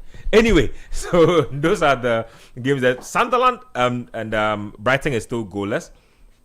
Brighton Football Club, I don't know, but I don't have good feelings about them too. Like when a team hits like a certain height and I expect them to build on it and they go on to they are giving me Fulham vibes from when they came from relegation, spent a truckload of money and they didn't do anything for them. They got relegated again. Because for how much money Brighton have spent, I expect them to be always in and around Europa League territory at worst. But they've been so inconsistent that I don't know if you can even expect anything from them. Their next game is against Arsenal. But that's what I was saying. That comes down to the same problem with them and Bournemouth and Brentford. It's that there's just so much constant changing. Yeah. And I think that's the same reason why De Zerbi left. Because when he was at the club, he thought that this is a point where we should be kicking on and pushing on. And they are now thinking, who can we sell and make money and bring How can we which flip kid that from... profit? Because even Enciso came and he started really well. I don't know how he's ended up at Strasbourg. But they are just bringing in young players and moving them on. And with young players, some of them, it takes, obviously, there's always quality, but sometimes it takes a while for them to settle down and be able to have an impact. So, and I don't... Wait, what just happened? Just a tussle and Somerville just shoved Nico Gonzalez down to the turf Interesting. I mean... in a fact very that- emphatic way. I mean, sometimes you put your head But on someone who's else's getting the head. yellow for that? I think Somerville's getting the yellow for that. It probably should be more than a yellow. If we're going by the... People are giving, like, some of the headbutts they give red cards for far less offenses. Some of them are not really headbutts. I get Some what of you them mean. is just a full... No, a the head- the fact head that tap. you think you should be using your head to bat anybody is enough for red card. For No, you but not to be on the field. I get what you mean, but Look, okay, so he was all over him, pulled him. Oh, get off him. That's funny, bro. this is kind of what sparked Kudus into punching like 3 people and then getting that incentive. Similar type of At least situation. he he didn't didn't make throw it. contact with any part of his face That's- or from the that's what shoulder. I'm saying. on So, up. so it's the same motion, but if he hits his face, Oh the player goes down holding no! his face. They gave me. No, that's what I'm saying. If he had hit his face and the player goes down holding his face, it would have been a red card. Yeah, it would have been a record. And It that's- would have been a record, which is a bit. And you are incentivizing Controversial. the player to be Yes, and that's the dramatic whenever argument they. that some people make about the rules. That okay, I get kicked. Then one time I retaliate and won't I send me make off. even the slightest of contact with the face or any part of the body above the shoulder. Yeah. Yes, I get sent off. But Then somebody you could are- be kicking me the whole Yeah, game. but you are more or less aiding the person who incited the whole retaliation to keep on doing it. Yeah. So what about you making an effort to maybe caution the player not to incite others? Yeah, I don't know if you saw what Semenyo did against Man United on Monday. Here, when he put his hand on the neck of one of the players. Yeah, that should have been a yellow card at least. Yeah, and it's one of those things that I know that if the player had gone down in the same way Van de Ven went down, that would have been checked by VAR. Yeah. And now the question is not whether the contact was enough to make him go down, but why the player is making the contact in the first place. And then he's given a red card. And it's just the application of the rules. Once you see like how people are just able to weave their way around it, it just slightly makes a mockery of them having to champion the rules. And you also see times where, you remember at the start of last season, they were really they were really stringent on the if you kick the ball away, it's a yellow card. Yeah. Or if you if I you think throw Arsenal hand- Arsenal delay- suffered some the cards. same rule because is of that. Consent, actually, what they call it. the same rule is still in application, but you don't see it being applied as much. Yeah. So it just makes the officiating very inconsistent. I think it's also, you can also make the argument that teams are a bit wiser to how to go about the rules or how to go around the rules. Yeah, and that's what I'm saying. That's a same problem. Thing, the same thing with the quote unquote dark art. Rodri is a master of that. He'll foul, but for some strange reason, he'll go like 3 games without receiving a yellow card because he knows how to go around the rules. I hate and love players like that. At the same time. It's the same thing in the corporate world. That's what accountants do. That's what lawyers do. You find a loophole somewhere you can land in between. Good and bad. That's and that tells me that you're a smart player, and you know how to go around about your business without necessarily breaking the rules. So it's a bit controversial, but what I would love to see is that there are some steps made to ensure that the one instigating another player or a situation that could escalate gets a bit of a caution. That's what I would love to see. Well, so that's the word. Brighton 0, Burnley 0. Let me see if Welbeck is playing. Last time we needed him on the pitch, he was warming the bench in a game where I thought they could have done better. Jorginho Rota is starting again ahead of Danny Welbeck. I mean, what's going on here? Youth pressing. Oh, Charlie Jai. Youth pressing Papa We have a very young manager too, Fabian Hazard. Oh, this guy is not serious. That guy is not serious. He's like Enzo Maresca in a lot of ways. Like, he likes to rotate his team. I've not seen some before. Like, 1 week you have like 5 different changes. The next game you see them like 6 different players in the squad. Maybe it's the analytics, because at the end of the day, the plays, analytics will tell you like maybe there's a build up of way too much minutes for this player. These players are barely playing, to be fair, at this stage of the season. And you have to be able to manage his issues. With Danny Welbeck, he's had some injury issues and all that. So I'm pretty sure the analytics will come into play in this case, because he's one of top 5, top 6 top scorers in the league. He should be. He's joined third with Jorginho Rota. No, Rota. Danny Welbeck. Yeah. So why are you benching him? Yeah. So that's what makes me believe that it has to be the analytics, because at the end of the day, why are you benching him?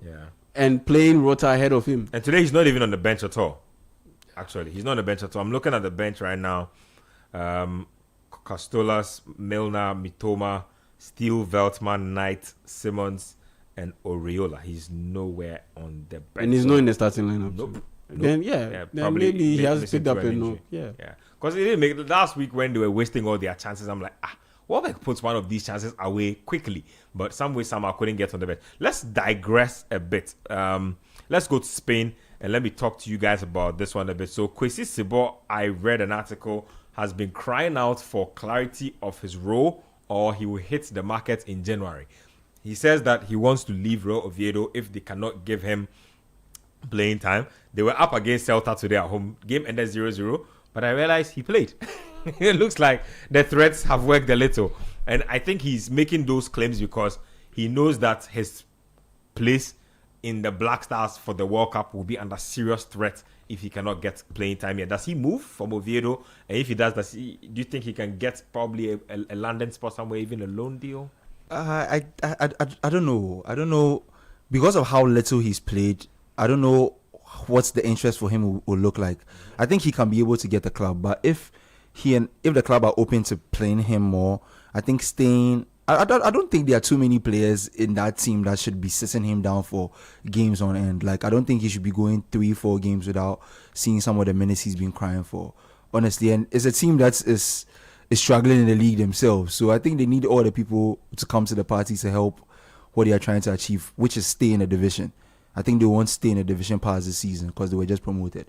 So I don't really know, but he definitely needs game time and he needs minutes to be able to show what he can do. And if he can't do that at his club at the moment, he should be looking for a way out. That's all I'll say. As to what the interest to look like, because he hasn't shown much this season because of how little he's played, I don't know who will be looking for him. And the thing is, if you go to a club at this point in time, how quickly can you establish yourself? How quickly can you imprint your team, yourself in whatever that team is trying to do? So if he can sort the situation out with the hierarchy at the club he's at the moment, and he can get more minutes there, I think that would be the best situation, because January is a tricky time to move. Even players who move for loan deals in search of more minutes this season, I've seen a number of teams that are willing to pull the plug on the loan deal. Liverpool I heard are discussing with Aston Villa to see the way forward for the Harvey Elliott's deal, because Elliott is not getting minutes at Villa at the moment. So it can be a very dicey situation. You move looking for minutes, and you might go and you might not even be getting the look in at the new club you go to. So if he's played today and it can become something that will be more of a feature, I think he should stay and try and build some momentum there, because the whole January move can get real sticky real quick, and then you have a short time to make an impression. And the World Cup squads, I'm sure by March, April, a lot of teams will be figuring that out. So he should just try and see what he can do with the club he's at the moment. I think moving in January, not having many minutes and going to a new environment can be a bit tricky. Kwesi Sibo looking to get more playing time at his club, Real Oviedo. Let's see how that goes. They drew goalless today. There's a game between Levante and Real Sociedad. It's goalless in that game. There's Real Madrid Sevilla to come a little later. Real Madrid have been playing a lot of 8 p.m. games lately. At least today is not Sunday, it's a Saturday. So they'll know their fate early today. Barca, I believe, will play tomorrow. Yeah, VRL. So that's a big game. In the Bundesliga, Augsburg and Werder Bremen drawing goalless. Not a lot of goals in the Bundesliga at all today. FC Cologne and Union Berlin is goalless as well. HSV and Eintracht Frankfurt is locked at 1-1. VfB Stuttgart, Hoffenheim goalless. Wolfsburg and Freiburg also at 1-1. And it's half time in that game. I'm going to do my thing where I'm going to go to the lineups and see if Kofi Tre is anywhere in and around the bench at least. Let me see. Daniel Kofi Tre, where are you? No, I don't see him on the bench. So looks like he is not in the mix again as things stand. But we hear that he is recovering from his injury, so we wish him a speedy recovery. When you go to the Serie A, there's Lazio Cremonese at 5 p.m. And then at 7:45, there's a top line at Juventus AS Roma. We'll talk about that a bit before we move it on, because AS Roma are doing some interesting stuff this season. Juventus have been lost for quite a while. So it's a second goal in that Manchester City game. Reinders has given them a 2-goal lead, 2-goal advantage. So that's the look at Pep Guardiola. I think Sheki is a wonderful footballer. Charlie, since I think Sheki is a wonderful sometimes footballer. people overplay attitude, to be honest, because Sheki has. The thing is, it's Man City. They had a similar running like that with Samuel Nasri. Yeah. So, and you know Pep Guardiola, he just can't stand players. That's a good goal. Yeah, he just can't stand players who have an attitude and look at him having his way with the like defenders. he's just so yeah, that's the reason why he had an issue. How much did they buy Sheki again? 35 million. You know, when they were buying him, I was telling myself that, hey, Liverpool, you're letting Sheki go for 35 million. If he becomes a hit, you have eggs on your face. But I was also like, you know what, Viet is good enough.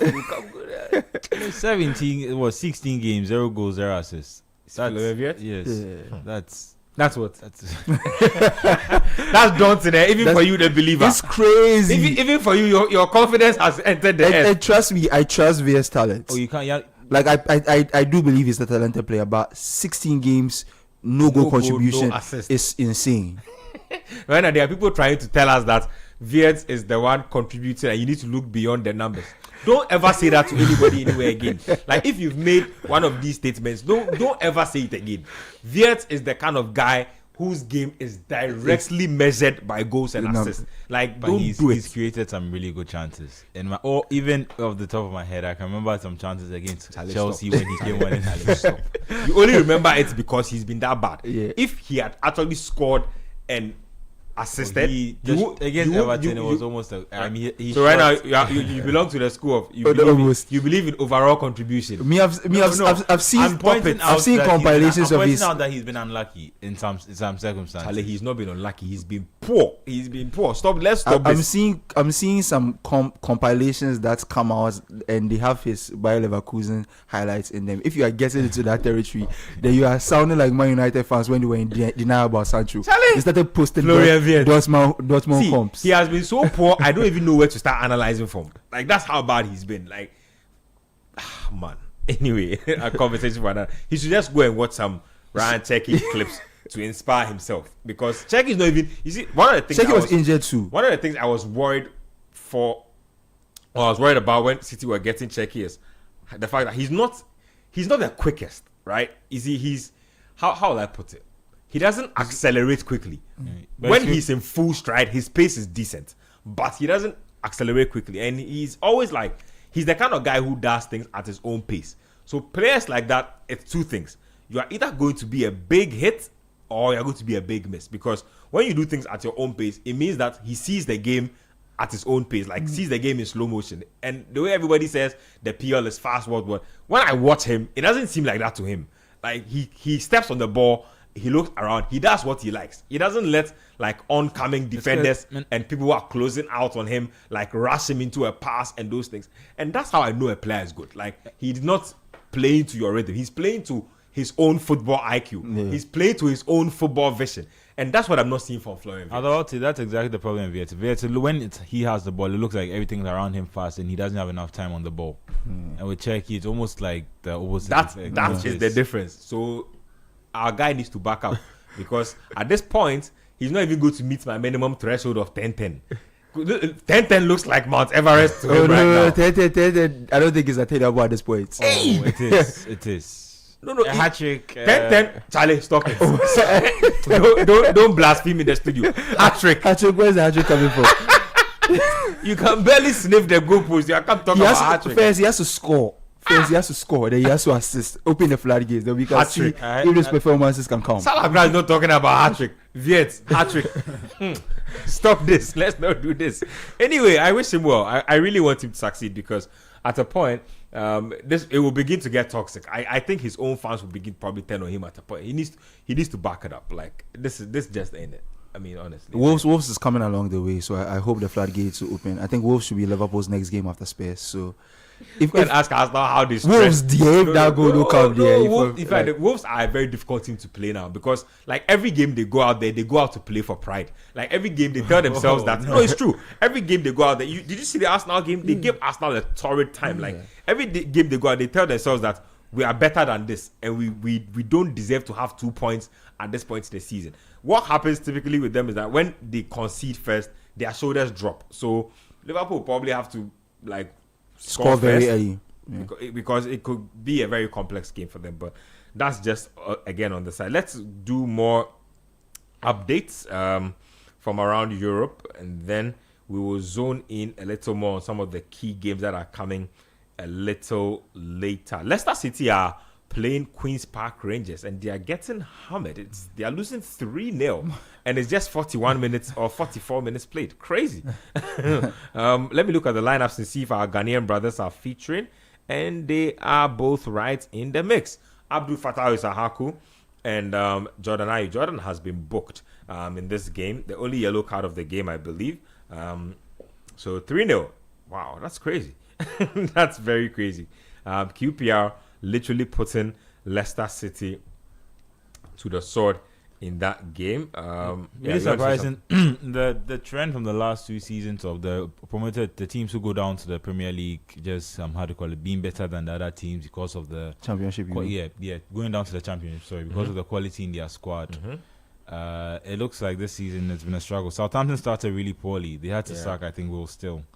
When he came in from France, but he wasn't able to help them gain any good form. But they picked up a bit, but it just looked like them and Leicester City are slightly struggling to compete at the top of the championship, which is surprising, because in Leicester's case it's less surprising, because I feel like the team that they lost from the Premier League to championship, they watered it down too much. And because Maresca was able to get them up, it looked like They have fixed the problem. They have fixed the problem. But I think you could see it from the season where they got relegated again that they haven't really been able to change quality that well. I'm surprised that I heard their protests for their owner, Kuhn, I don't know how to say the surname, but yeah, they were, which is a bit surprising. I understand the investment. I understand that they feel disappointment because it's like 2, 3, 4 years ago under Brendan Rodgers, they were pushing Man United for a Champions League position. They only missed out on the final day.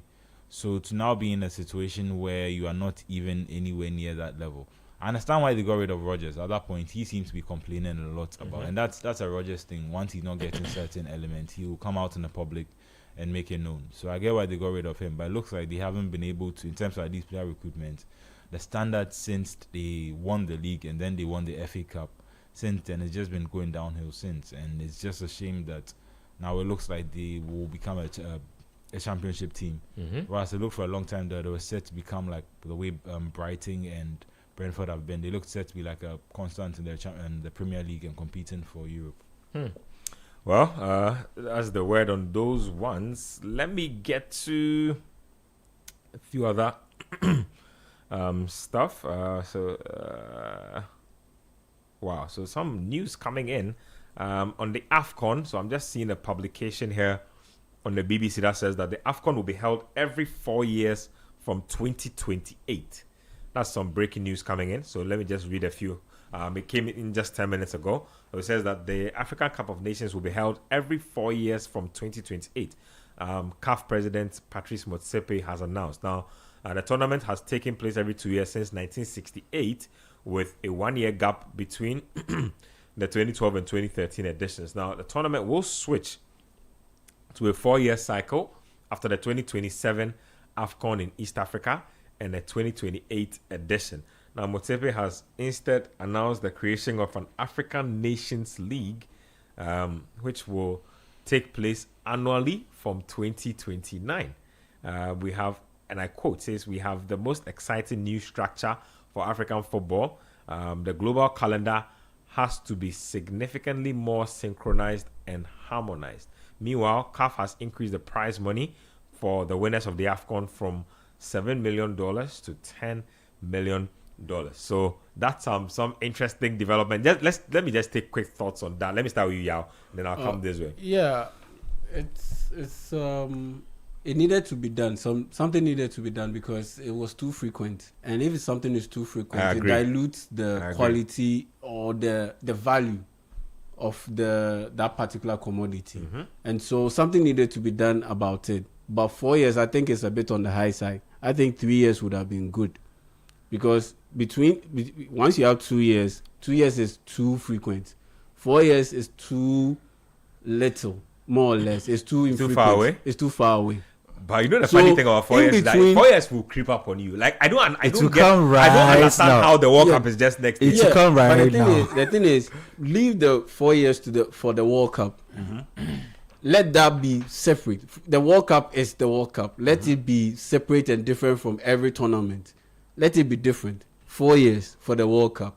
We are not. Africa is not Europe, where they have a situation where they do theirs 4 years. Africa, in our situation, if you do a 4 year cycle, it becomes a bit too. It drags a little bit too much because there's a bit of chaos, a lot of chaos when it comes to the Africa game, especially when it comes to the federation, the administration, everything that comes with it. And so for me, I think 4 years is a bit too much of a drag. So in between 2 years, which is too soon and too early, and 4 years, which is a bit too far, that's where it should have been fixed, which is 3 years. For me, I think 3 years would have been the best in odd years. So 3 years, 3 years, 3 years in odd years. There are some years where you get even years, and those years, you have to adjust the calendar a little bit. But for me, I think 4 years is a bit too much. It's a bit too much. Yeah, everything is pretty much trying to be in sync with what Europe is doing, but I don't think it necessarily should be a situation where everything that Europe does, that's what Africa is also doing. We need to be able to create a system or a situation where we stand out a little bit. And that's why for me, I've never had an issue with the AFCON being held in January and February. Because at the end of the day, the player will be gone for 3 weeks max or 4 weeks max. 1 month won't do super damage to any team, no matter how important the player is. Or even on the player side, 1 month of missing club football, it won't do you super damage in terms of your reputation and playing time. I've heard, yes, and I've read several multiple instances where players say they've lost their places because they came over and participated in the AFCON. I think that's a little bit too much of a stretch, because same way you lost your position over a 1 month stretch, the same way you can regain your position over a 1 month stretch or even less. And so for me, I have never bought into that argument. But regarding what you've just given us, the report, I think 4 years is a bit too much, and 3 years would have been okay. Yes, it needed to be addressed, because the 2 years thing, it was too quick, too soon. Playing too many AFCONs. And it didn't give you the chance, especially if you won the AFCON. It didn't give you the chance to really savor it. Yeah. One moment you are celebrating, and the next moment, boom, boom, boom, you are playing again, and you could potentially lose it. Senegal, for instance, look at how long it took for them to win the AFCON, and the next thing you know, the year is done, and they are preparing for another AFCON. It was too soon and too early. And so for me, 2 years, yes, I get it. Get rid of it. But 4 years, I think it's too much. It should have been 3 years.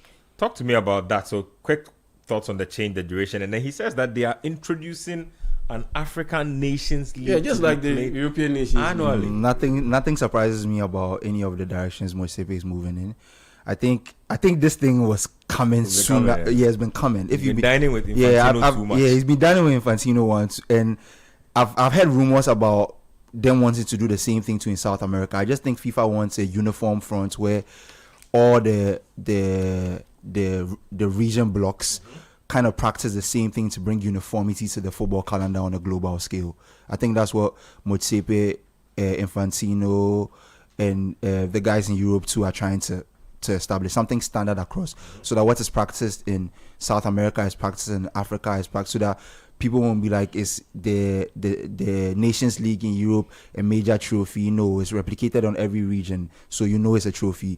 Everybody participates in it. I've even had a similar conversation with Angelo off air about how I feel like it should be introduced in every region block, so that everyone has a version they play, and it doesn't look like Europe are the only ones who are doing it. But for the 4 years, I think it's fine. I think we have to take into consideration the continents we are on to. We've seen so many different tournaments organized by CAF, and there have been issues with how ready host nations were. And I think this kind of duration between every tournament solves those problems. I don't think this, moving forward after that edition, we'll see situations where the problem with African teams is that you give them 4 years and they'll still not be ready. That's the problem. Well, but that's true. But like 2 years is a short period. A lot of the countries sometimes have to build infrastructure from scratch, and sometimes the period to get all of it done is too short before the tournament comes.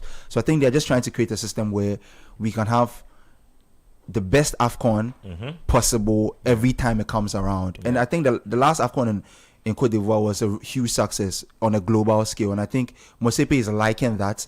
It was an AFCON where you could feel that the world kind of stopped and was watching Africa, and I think he enjoyed that, and Africa will want to enjoy more of those kind of tournaments. The kind of attention the Euro usually gets when it comes around was the kind of attention that AFCON got, and I think Africa deserves that kind of spotlight when our tournaments comes around, because of the kind of talents here that graces even European pitches. So I think it's a great initiative. I just want to see how it feed into the general football calendar and how the players will take it to, because I feel like these kind of things too, the players will have their own feel about it, because it almost more seems traveling like down here, more games, so it's just those conversations. But I think the idea behind it, for me, I don't think I have a problem with it. You close out that one for me. Yeah, it depends. There's not been any mention in the script of whether there's going to be a synchronization with the European window. So as in, we'll start playing the AFCON in the summer, what they call the European summer, and I think that would also be interesting, because Motsepe does mention it here in his quote. So he says that We have the most exciting new structure for African football. The global calendar has to be significantly more synchronized and harmonized. So that means he's probably gunning towards So that. they're If you probably ask me, that's probably what he's looking at. And my worry with that is, I think you see it in the summers where you have a Copa America and a Euros. There are even times where the two tournaments have to almost overlap, so that each of them has time on their own to get the recognition. And if there's going to be a synchronization, now it's already going to be in the same years that the Olympics and the Euros. Already. So now, already in that spot, and I don't know, we're already now going to be looking for That's a a good place point. where, if it's about getting attention to African football, I don't think at the point where the attention span of the world is that stretched, I don't think that's the best point. And if you keep it in January, you're just going to have all the European clubs still complaining that why are we giving you our players, why are we losing all our players? Yes, Yeah. in January. So it's It's something that deserves more exploration. And that bit about clubs complaining so much, I think is the EPL more or less that's doing it, because the French league, for instance, contributes more or loses more players when it comes to the AFCON than the EPL does, and so you don't hear necessarily those clubs making so much noise about us losing our players and all that, compared to the EPL. And like I said, I think because it's the EPL, everything gets a bit overblown. Amplified. A bit overblown, Yeah. because it's 1 month. I mean, and when you really look at it critically, it varies, because not all the players will stay for that or last for that 1 month. Yeah, but I think In for 2-3 I weeks. think for the clubs, the real problem is that, like, for the Premier League, you make mention about the Premier League. The Premier League pays some of the best salaries to footballers globally, and a lot of the clubs don't understand why I'm paying you money for you to leave midway in the season, whilst you're supposed to be working for me, in quotes, to go and play for your national team when I pay you your weekly salary. I think it just comes from that place. Not that I don't think they hate that Africans have to go and represent their country. It's just how it affects the work you should be doing for them. I think that's just where it comes from. In January. But yeah, in January, I think it's workable. Yeah, you can lose the league somewhere along the line, but at least the player will be around for the business and for you to be able to make up for it. And if you're an EPL club and you're a top manager in the EPL and you can't manage your club for a month without one of your best players, I mean, No, as for that one, it depends. and the synchronization bit, There's context. Yeah. Some people, Well, their I'll give it Africans to you. are literally carrying their teams. If your Africans go, you'll be in trouble. And previously in England, they had a thing where, during the festive period, this year it's a bit better, but the festive period was when they'd have games Sunday, Yeah, then they'd Sunday, have it midweek, yeah. then they'd have it. Yeah. And it's just, especially when it was every 2 years. Now that it's every 4 years, that could be a difference for them. Maybe it's more understandable. Yeah. But every 2 years, it seems like you've given someone a 5-year, 6-year contract, and biannually, every time the person disappears in the most critical part of your season. Yeah. The better the player is, the more guaranteed you Yeah, are. like that you will not be like there. a team like Liverpool, when Salah is going for AFCONs, everything is not okay at home. Like, Yeah. everything, that's a huge chunk of their goals and assists taken out of the team for a It's month. just this time that Yeah. there's small controversy Yeah. that they are trying to see if No, but yeah, I'll it will make be a better. good point. If they got injured, what would you do? Yeah, what would you do? Like, And Fair on top enough of that, too. the synchronization bit, I have an issue there, because Asia also have their Asian Cup in the January and February window, because in June and July it's hot over there. It's hot over there, so they don't host the Asia Cup in June and July. So if they are making that point about global synchronization, I don't think even Asia they can make it work, because at that time, Japan, South Korea, all the You countries can't are. play football. You can't play football there. Oh well, you can play football, but like you have to really alter the times. You have to really alter the times, and it will take a lot of convincing for them to be able to do so. Because let's say you are hosting the competition in Qatar during June and July, that means you have to play in an those air conditioned stadiums. Yeah. And how many of those countries in Asia can be able to do so? So yeah, it will really demand a lot of convincing before they can really switch it entirely to get that synchronization bit that they are looking at.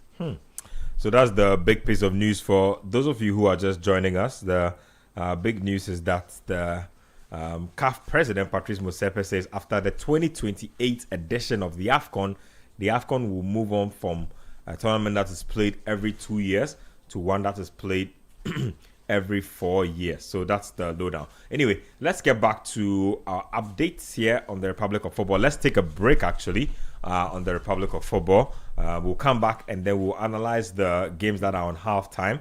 We have a few more big games to come. There's Spurs, Liverpool, Arsenal at the Hill Dickinson Stadium to play Everton. We'll preview those two games. Lots to talk about in between that. So stay with us here. We'll be right back.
the way they've approached game hasn't always been like that, and they're building on a good home record. But I think both teams need to start winning, and also let me also throw Wolves in the conversation. They are still playing 0-0 with in their game, so I don't know. I feel like these are some of the chances that these teams need to be taking to win games. Obviously, West Ham, they're playing Man City, so now you're 2-0 down. Is that a game you can attack? Probably not. But Burnley can probably look at Bournemouth and say, Bournemouth haven't won in a while. This is a chance for us to at least get level on points with West Ham. I think if they won, they would go above West Ham and be just below Burnley in the table.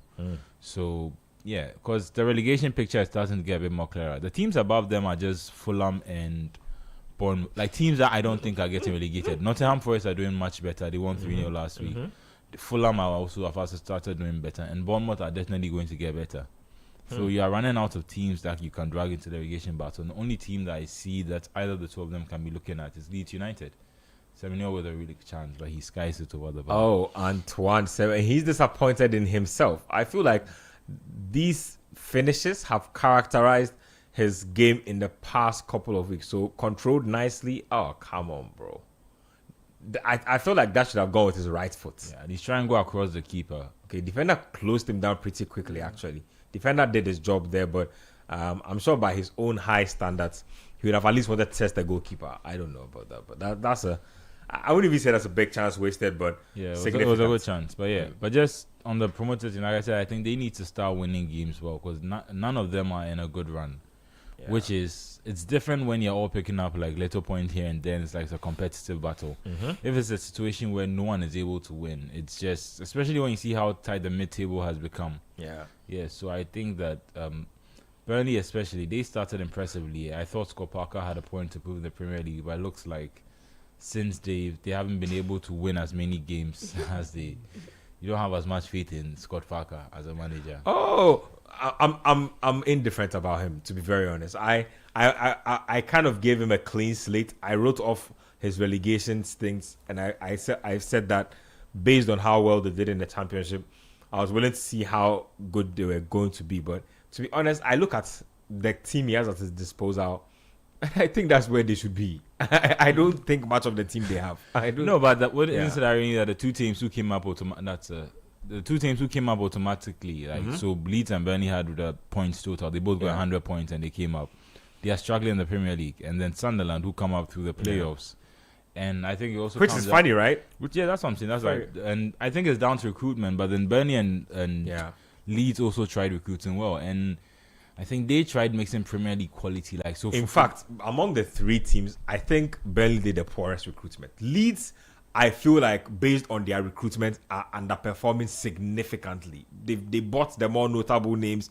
They brought in pretty expensive signings, and they're not living up to it so far. Sunderland, definitely, I still think they are riding their parachute. I don't know when it will come down, if it ever will. I mean, it will find its level or balance at a certain point, but I've just been really disappointed with Burnley. Like, I see what they do. They have glimpses of brilliance, but it doesn't go beyond that for me. Like, and they have some of the more experienced vets in their team as well. It's just not going. I don't see how. But you see quality in the team. Burnley? Yeah. Yes, decent quality. In fact, they bought a few players that I liked, like the Dutch left fullback they have. He's been good. Quilindichy Hartman.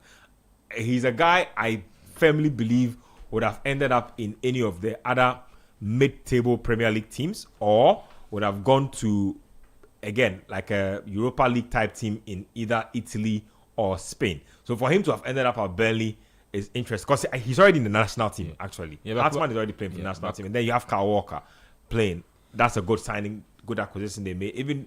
Even though he's past his prime, he's still good enough to give them like a mid-table level type boost. That's fair, but I feel like with so a Sunderland strategy was in maintaining some of the players who had helped them. So Enzo Lefebvre was with them in the championship. They got him to stay. Enzo Lefebvre is actually a really good player. That's what I'm saying. So quality player, French international, right? Yeah. And then they, how do you call it? They also got Bertrand Traoré. They got Ata Masuaku. They got Granit Xhaka. Yeah, those are proven Premier League players. That's already a little different to getting these really highly rated kids who you think can come in at a cheaper price because you don't spend all the Premier League money.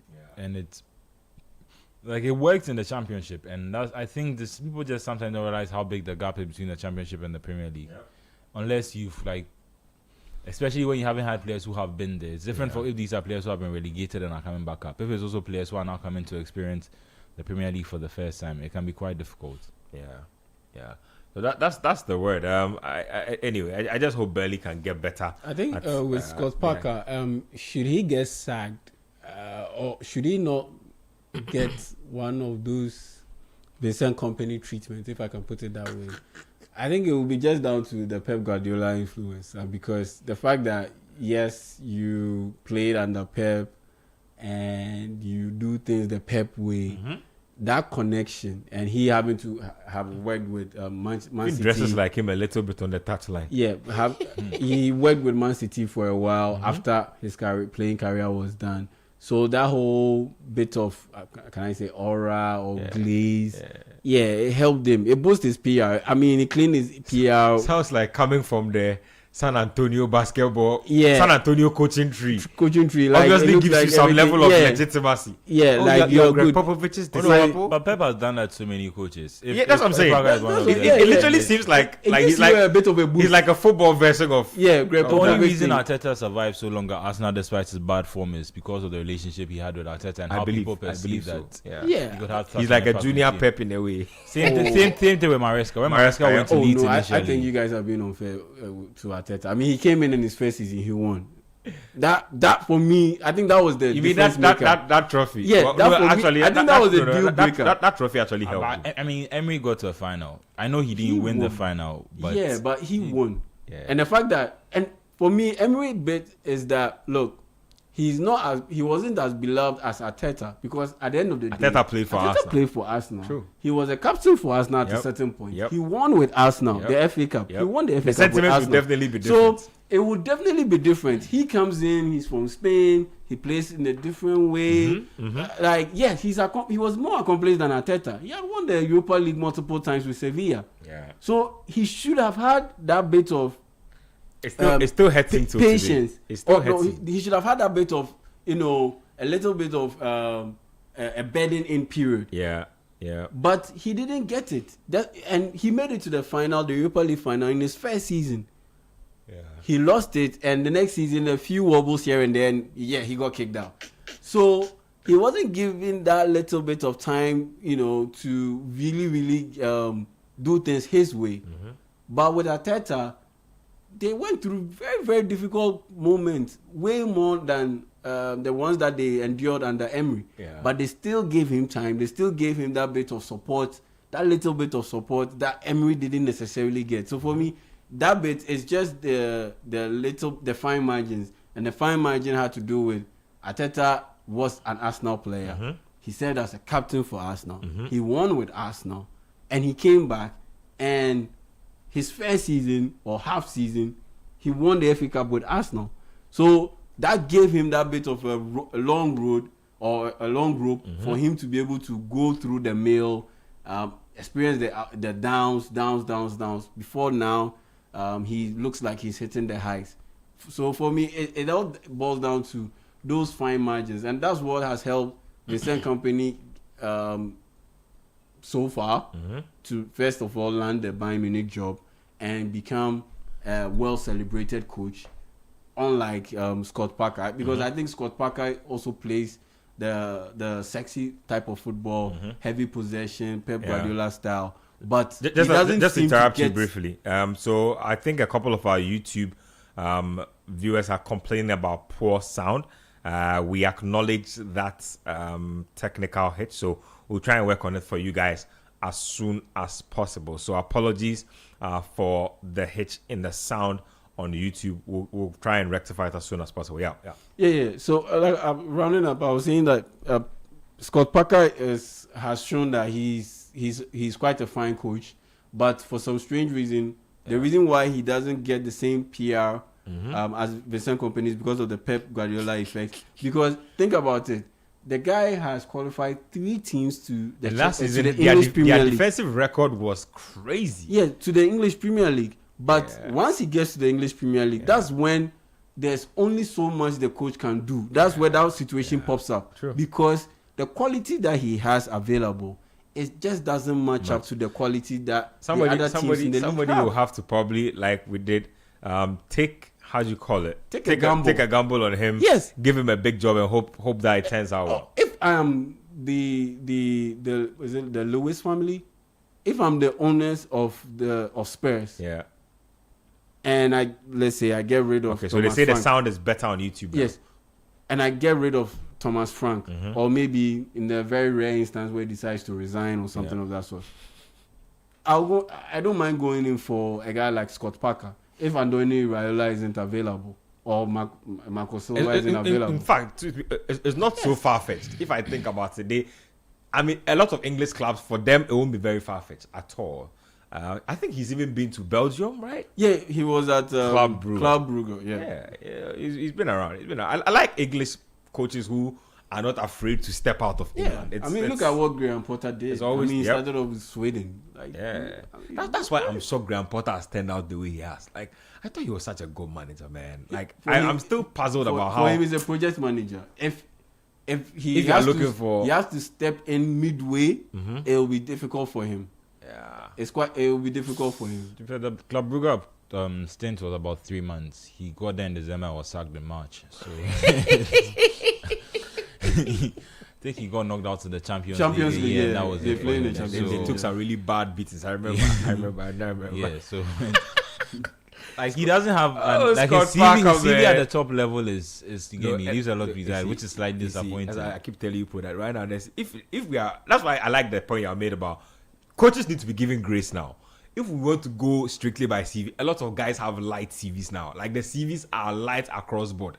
Now you put with the heavy CVs, you don't want them because you don't like their style of football. So And Scott Parker's CV isn't light because if you've qualified 3 championship, I think that's the teams from same point championship you to were making the about EPL. It's just the that quality. point you were making about Eddie Howe a little earlier on in the show, that he might not have like a ton of trophies, but you can understand why Newcastle have kept faith with him. Like he did incredible at AFC Bournemouth. he has won a Carabao Cup. He has He's now in the semi-final of the Carabao Cup again. he's in the Champions League twice now. I think, Yes. for them since And then. so in I that mean, sense, just in a natural manager progression, you'd assume that the next stage is for them to get better. And Scott Parker has, but then again, Neil Warnock was also one of those guys. Even the last time he came with Cardiff, he achieved promotion I think 7 times. He has the record.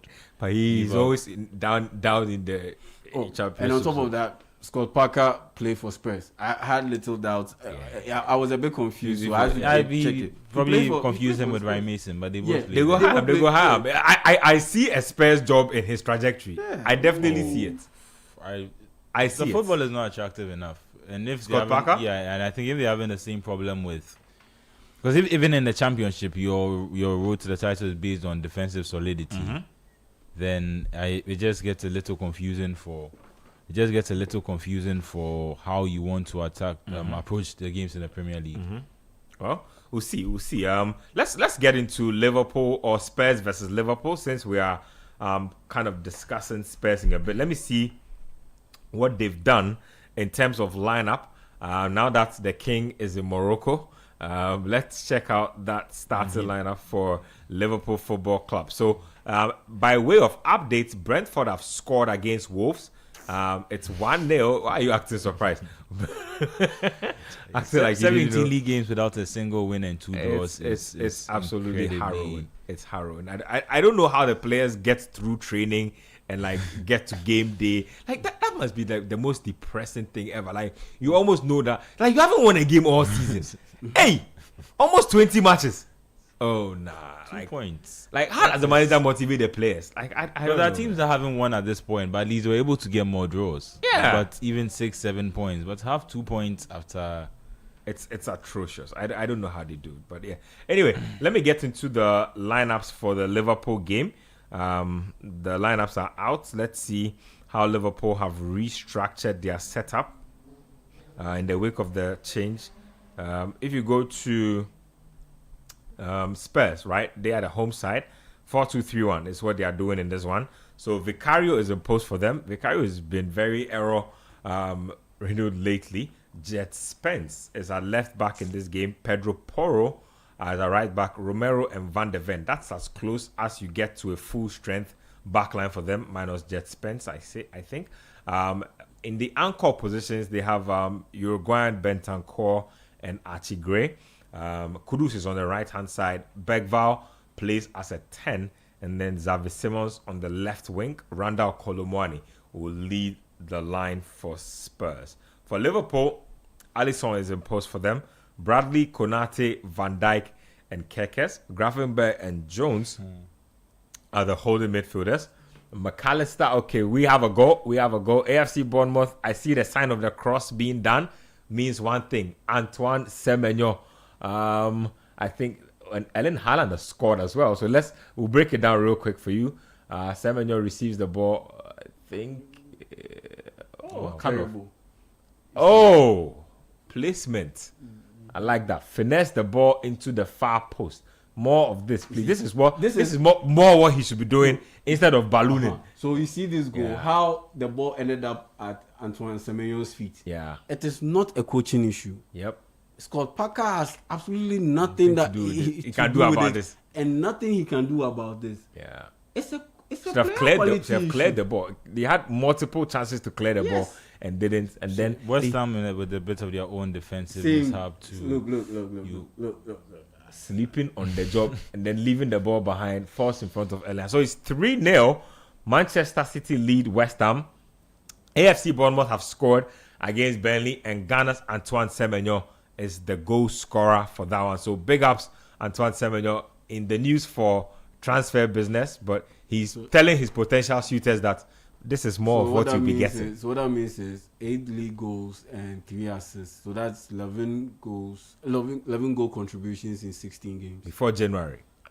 Brilliant. These are the numbers I'm talking. These are the numbers. These are the numbers your Because guys before this game, he had 7 goals and 3 assists in 15 games. Yeah. That's 10 goal contributions in 15 games. And now this is a 16 game in the Premier League, and he scored his 8 goal, and you added the 3 assists. That makes it 11. 11 goals, goal contributions in 16 games. Yeah. Also Very important solid. to point out that now back-to-back games for him, which is also important. Yeah, he scored the last game. Yeah, he against scored Man United again. and scored here. So It looks like he's about to go on another streak again. Yeah, because he went for 2 months without scoring a goal. He's very streaky, actually, as a player. Can go on a very good trajectory of getting goals and assists, and then can just go flat for a while. So, Semenyo, we see you. You are definitely on that flight to the World Cup, no doubt. And if you remember against Chelsea, he had a goal, the one that was ruled out marginally for outside because of Ivan Nilsson. Yep. So it looks like he's at least consistent, shaking himself up into action again. I don't know if he's trying to remind people about the price tag, because the more you score now, the more it will be mentioned. And but well, there's that. Let's get to that Liverpool game. I've broken. Did I get the Liverpool lineup? No. So let me go through the Liverpool lineup. Like I said, Gravenberch and Jones are the holding midfielders. Chief Weerts is on his favorite left-hand side. McAllister, Zoboslai, and Hugo Ekitike. That's what it looks like. When you go to the bench, Isaac, Chiesa, and Georgie Mamadashvili. Robertson Frimpong, Trey Nyoni, Calvin Ramsey, Rio Ngomoha, and Welity Lucky. Charlie, this guy doesn't even have a picture. Did you get a guy a profile picture? Right? You should get him a profile picture on the Premier League website, because and you're fine. Anyway, that's the lineup there. Talk to me about that lineup there. What do you like? Let's start from Liverpool side. What do you like about that lineup? What don't you like so much? the lineup, I am confused why his option to not playing wingers is to play more midfielders. He did it with Salah when Salah went off. He brought Jones in. Now with Vets on that side, it would mean that he's playing just Ekitike. Typically, two guys who are number 10s playing on the flanks. Yes, and yeah, It seems to be seems to be working for him so far. But I don't know. Going into this game against Spurs who haven't been very consistent, and I'd like to think that at least Liverpool have been better than Spurs in at least since they stopped their losing run was put to a stop. I'd say that in that period they played slightly better than Spurs. Like in terms of the lineup, VS has to produce. That has been said about a number of times now. Like it is, the team isn't carrying him per se, but it's at a point now where he was supposed to be the guy who has an influence in this team. And a lot of the talk was about how they were preparing this team for the eventuality of not having Salah. This is your first round of games to show that if Salah is not going to be not going to be in the team and not going to be the main creative outlet on this team, I can also come in and show that I have something to contribute.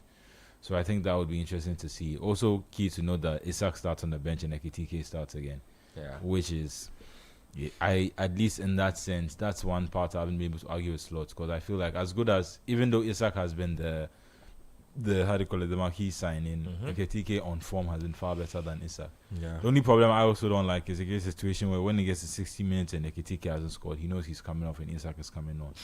Or the reverse Template of that. signings. That is how your opponent managers figure you out. And that is where I feel like he needs to also be a bit more unpredictable in that sense.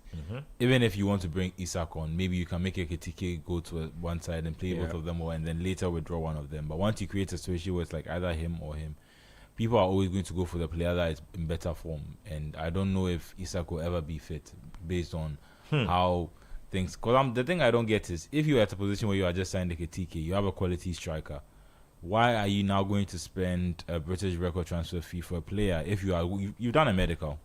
It's not like you hadn't done a medical and you went aware of his condition and you were playing it blind. You've done all these things. The due diligence has been done. Why are you still going ahead to... I think there was an obsession with Isak. We need to get him at all. And I also feel like Liverpool were in the mode of, you know what, if we don't buy Isak, one of our rivals will buy him soon. Exactly. So we need to buy him as soon as possible. Maybe they also had the money and felt like this was the right time to spend that money. So and it happens. You see, again, everything has its source. And who are the owners of Liverpool? They are Americans who own sports franchises in the American sports leagues. And what you mentioned, it happens everywhere in the American sports leagues. The draft, for instance, if I know that I have a higher pick, or I'm picking ahead of you, and I know that you need, let's say, a point guard, I will intentionally trade my position to a team that also needs a point guard to come in, draft that point guard, so that you don't get to have that point guard who is, let's say, a must-have. Because let's say I look at your team, what it needs is a point guard for you to be able to take that next step. So in that sense, I'll trade my position to a rival team that also needs a point guard, but it's in maybe a different conference. You get it? So they come in, they draft the point guard, so that you will be forced to either draft, overly evaluate on a talent that is mid and draft him, and in the end it'll end up being a bust, or you'll be forced to go in for another position to trade for another player. And in that sense, I've weakened you to an extent. So it happens, because if Liverpool didn't buy Alexander Isak at the end of this season, had he stayed at Newcastle at the end of this season, Barcelona would have gone in for him, because Lewandowski is on his way out. I'm telling you, it's just like the guy has already played in La Liga. It's just like the Maguire situation where Liverpool didn't tie it up. Now they are looking at a summer where they are going to Bayern Munich. They are going to tussle with a lot of other powers. He will go to Bayern Munich. I think Real Madrid might be able to. They like their free defenders. Exactly. So there's that as well. Exactly. There's that too. All of a sudden you have two big giants tussling with you for the player you want. To get so it. if I'm right, they're trying to secure that in January, but I don't think the player too would.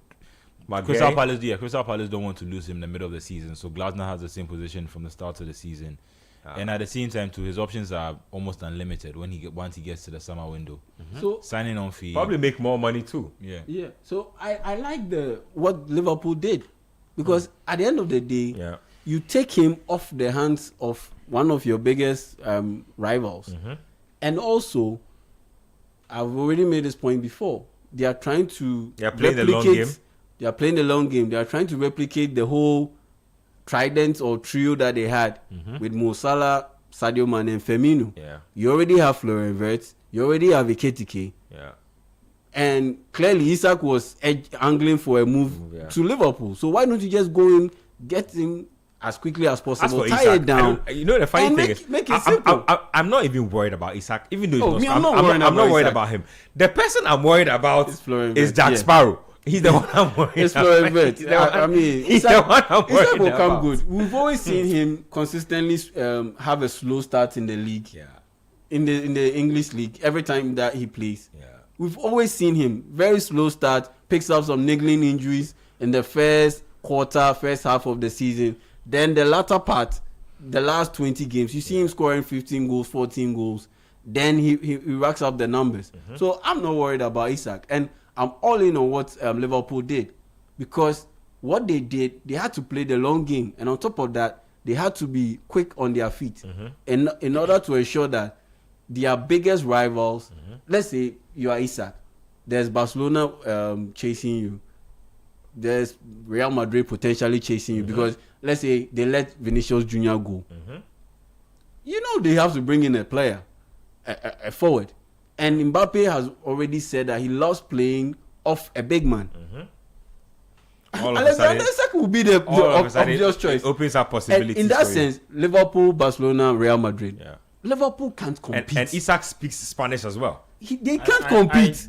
I don't think the Spanish clubs could have afforded him, given Newcastle's stance. I'd be surprised if either one of them would have been willing to spend 125 million. I mean, if you are Real Madrid and you get off Vinicius Junior's contract, you can't spend it. Probably. You can definitely that's spend it. Real Madrid have a thing for freeing up money when they want you.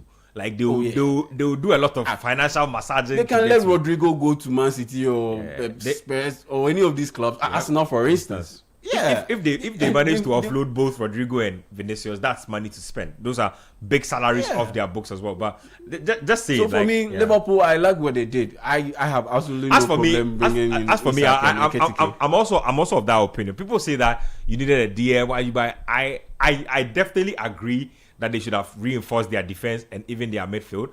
But it was there. Isak, they had to do it. Isak there. Me, if I'm a GM, he's a like. How do you call it? A non-missable prospect. Like if he appears on your radar, you need to get it. You need to get him. That's how I view him. So and for Mano made a statement about why he doesn't understand why Andy Slot keeps on playing midfielders when he has the likes of Federico. No, I mean, I understand. He wants more control, but I feel like he just like it worked once when he took Salah out. He put a midfielder and it worked, and I feel like he's getting. Yeah, but you don't change a winning formula.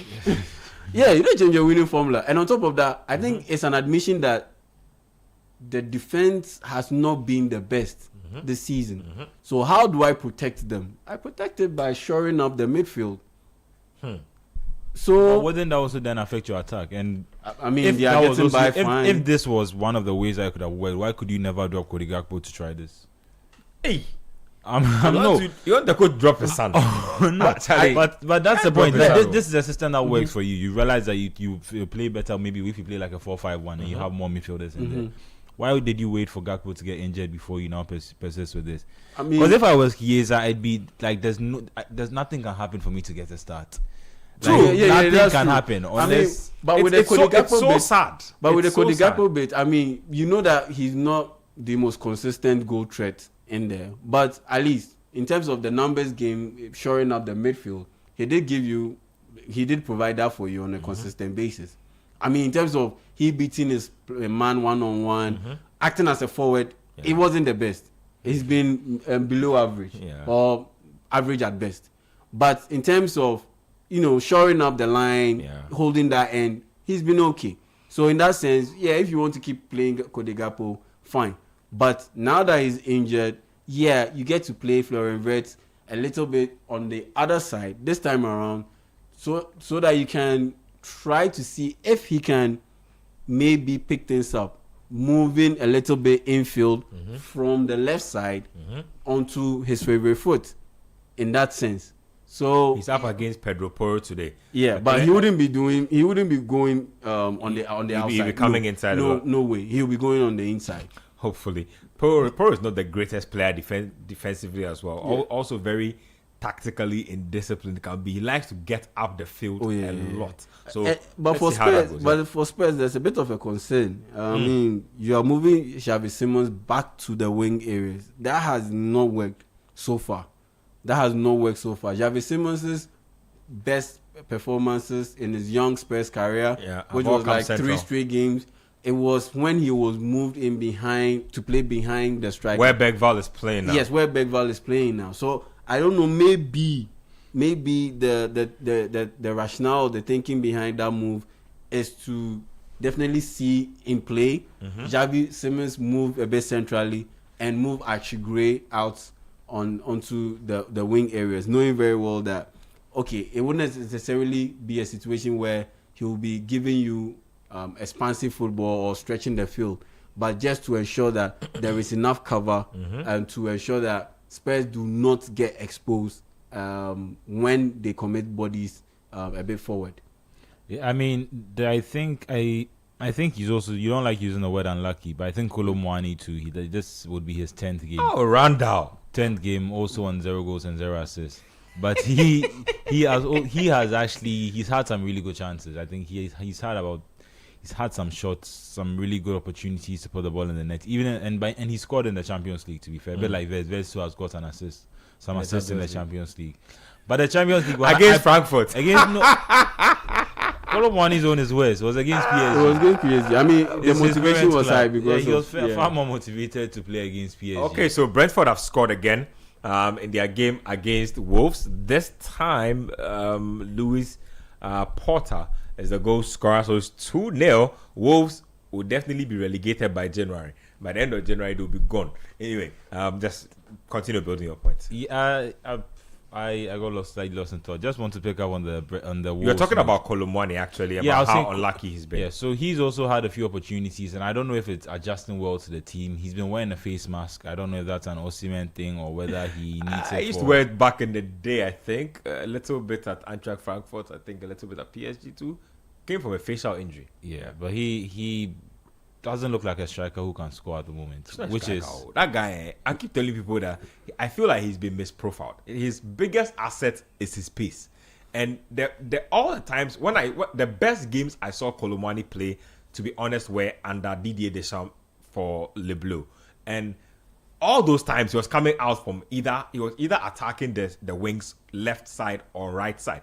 Every indication from all the times I saw him show his composure is very suspect. Like that's one of his biggest deficiencies. Like he's so fast that a lot of the times when he gets within dangerous goal scoring areas, he's mostly struggling to sort out his feet, or his head is down. He can't keep his head on the swivel to see who's moving around him, and then he'll probably give the ball away or he'll make a bad decision. So use his space. And that's why the creative players who are playing alongside him, Xavi Simons and Mohamed Kudus, should step up, because at the World Cup in 2022, the 2022 final, Olivier Giroud got substituted, taken out of the game in the first half. I think it was 35th minute, because Argentina were just dominating France, 2-0, and they were just dominating France.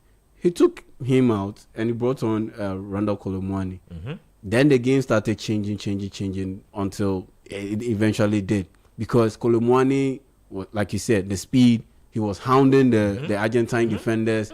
His energy is on top level, and it made life a little bit easy for Mbappe. So in that sense, he was the one doing all the hard work. That's what he does very well. His final product is just suspect. Yeah, it's suspect. So in that sense, he does it very well, and he will do it against Konate and Van Dijk. Trust me, he will do it. But then, where is the other bit coming from? Because he will be the one doing all that hard work and dirty work. He will win possession. He will battle for the ball. He will win some knockdowns. But once he wins those knockdowns, who is the one running ahead of him? Because Mbappe will be running ahead of him to make those knockdowns. But Kudu sometimes, and that's where the Thomas Frank bit is, sometimes he makes him a little bit too isolated down that wing. And because of that, there's way too much of a gap between him and the strikers. And that's why Xavi Simons needs to be played centrally, or he needs to move from that wing area into the central spot. Because if he's on the wings, on the left wing, and Kudus is on the right wing, I don't think that Lucas Bergvall has that positional nous to be able to position himself in the right area to be able to feed off the service that Randall Kolo Muani will provide through his industry. Well, let's see if we can get into predictions soon. But Manuel, what kind of game are you looking at in terms of this Liverpool Spurs game? It's a very uncertain game, in my opinion, because it kind of depends on which team shows up.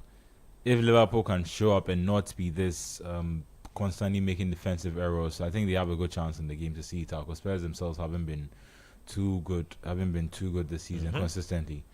But I also think went that on a 2-game home win streak and then lost heavy to Nottingham Forest. yeah, and even the home win streak, that was their first 2 wins of the season at home. Yep. So they, as much as it looks like they picked it up, I think it's also dependent on opponent. And I think Frank made the same point. So sometimes the table looks a certain way, and he was referring to how he thinks the general sentiment is that because they haven't been winning a lot at home, either last season or this season, he feels like the frustration is built up, if that makes sense. So it gets to a point now where even when they don't win, even though it hasn't been as bad as it seems, because it's a team that is not used to winning, they just frustrate and think, oh, the same thing is happening again.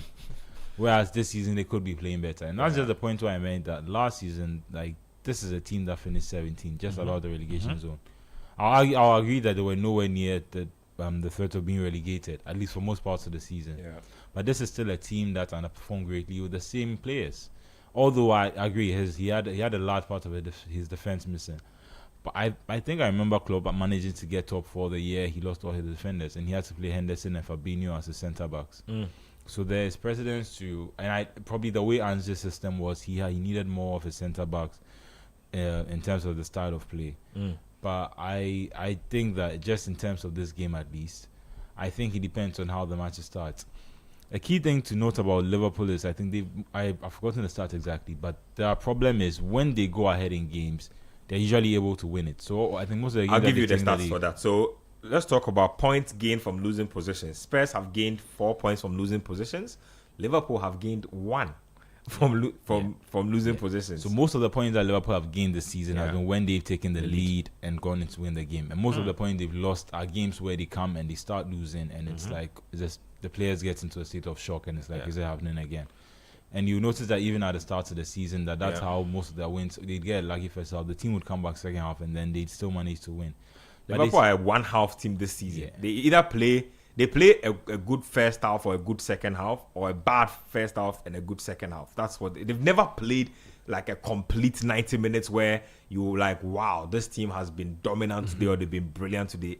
Never. Oh, it's just me. Yeah, no, same thing, and that's what I'm saying. So Even when they were winning with earlier in the adversity season, final minutes, last second, any time, or you remember those times, putting them in a slot penitentiary and all that.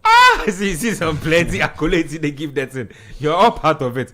Anyway, interesting. Burnley have to got an equalizer. Amanda Broya. AFC Bournemouth. That will be 8 games without a win. Wow. And the way they considered that goal was very poor. Very, very poor. That free kick. Is he on loan? Yeah. No, they signed him permanently. Armando Broja. Yeah, and you can see the disappointment on the faces of the Bournemouth players. Like, wow, here we go again. Like, we are really about to drop points in this game. Let's watch this again. Corner kick. Just swung into the ball. Oh, he's onside. That's a brilliant goal. That's some poor defensive work. Yeah, because look at how many AFC Burnley players were like there. 4, literally 4 of them. Like, in fact, if Broja hadn't headed his goal, there were about 2 more players. 2. There were 3 lined up there. Man, that's a great cross. Yeah, like that cross, that's the kind of cross. It's begging to. That's the kind of cross that you can score. head into your own net. Oh, It's a very wicked cross. Like, very, very solid delivery on that ball, and it's 1-1. So it's 5 minutes of time added on for that game. There's Arsenal-Everton to come a little later today. I was telling you about that, but I was just about to say that I saw something with Thomas Frank, right, and Tottenham. I noticed that when they go away from home, you know why they play well? They don't play that counter-attacking football he does. Like, they loosen up and play. Like, they actually play football when they go on the road. When they come back home, it's like, I don't know if it's a fear of losing. I don't know what it is, but they just climb up, they close up again. Yeah, because I think when they play at home, that's when the Thomas Frank handbrake comes in. So they tighten up a little bit. Yeah, like, don't be too expansive. Yeah. Don't be too creative. Because once we lose the ball, once we lose possession, we'll be exposed. So, crank it up, down a little bit. Yeah, but once you are playing away from home, then you know that, okay, the fans that will be booing us once we lose possession consistently, there wouldn't be that much. Yeah. So there's a bit of freedom and there's an air of freedom I around definitely them. see it. So they're a bit more expressive. But once they come home and they're playing in front of their supporters, and a few boos come in here and there, then they tend to be a little bit. And Tottenham fans can be some of the worst fans in the world. I saw a clip where I think Kudus had just played a game. In fact, it was one of those games where he was literally their best player on the pitch. He was passing the tunnel. And then one of the guys said something very unsavory. Like you are too inconsistent to give us your shirt or something. He says nobody needs your shirt or something like some crazy comment like that. I was like, what? This is literally your best player. Like literally. Sometimes, yes, sometimes, football fans. Yeah, and then Haaland is pissed. He wants that hat-trick.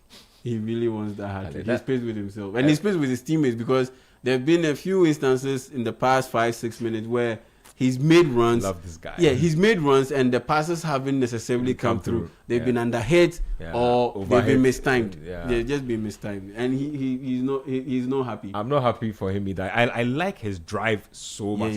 This guy doesn't care if he scored 10 goals in a game.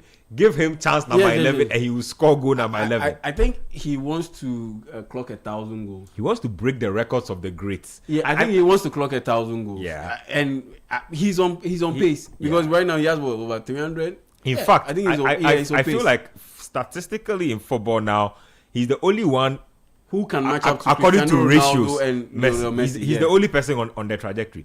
On a different day, Mbappe's averages look good, but Haaland is like a machine, like different level. Because you look at the number of goals that he scored and the matches that he's played. He can go on a drought and then score back-to-back hat-tricks. In back-to-back he makes games. it up. Like that's how crazy he is as a player. Just rounding up here, let's do a quick detour around Europe and see if we can update you guys on some of the scores. There's 90+4 in that AFC Bournemouth game. It looks like they will split points. Brighton and Sunderland are drawing goalless still. Very strange to see Brighton in a goalless drawn game. And from what I saw last week, I'm sure there are a few corporates wasting good chances. It's true. I don't want to mention their names. They know themselves. Manchester City 3, West Ham United 0. And guys, I hear QPR scored against Leicester again, so it's like 4-0 in that game. Wolves are also losing 2-0 at home. And then you can talk about the future game that's coming up. Liverpool, Spurs, or Spurs, Liverpool, since they're the home side. Everton, Arsenal, Leeds, and Palace. When you go to La Liga, Levante and Real Sociedad, it's 1-0 advantage Real Sociedad, leading by a goal to nil. So big results if they can see it through. The Bundesliga games have ended. Wolfsburg and Freiburg ended 3-4 in favor of Freiburg, their away side. 7-goal thriller. Meanwhile, VfB Stuttgart and Hoffenheim couldn't find a goal from anywhere. Imagine. Hamburg, HSV and Eintracht Frankfurt ended 1-1. Union Berlin beat Cologne by a goal to nil. Did Königsdorfer play in that game? Ransford, about HSV. Hamburger, Let me just check real quick. I used to check on him back in the day. I gave up because I didn't see him in the lineup. So yes, he was in the mix. He played in this game. I believe he was substituted at a point. There's an arrow on his name. I don't know if he came in or it means he was subbed out, but he definitely played. Hey, look at the former Arsenal guy, Albert Sambi Lokonga. Also plays for HSV.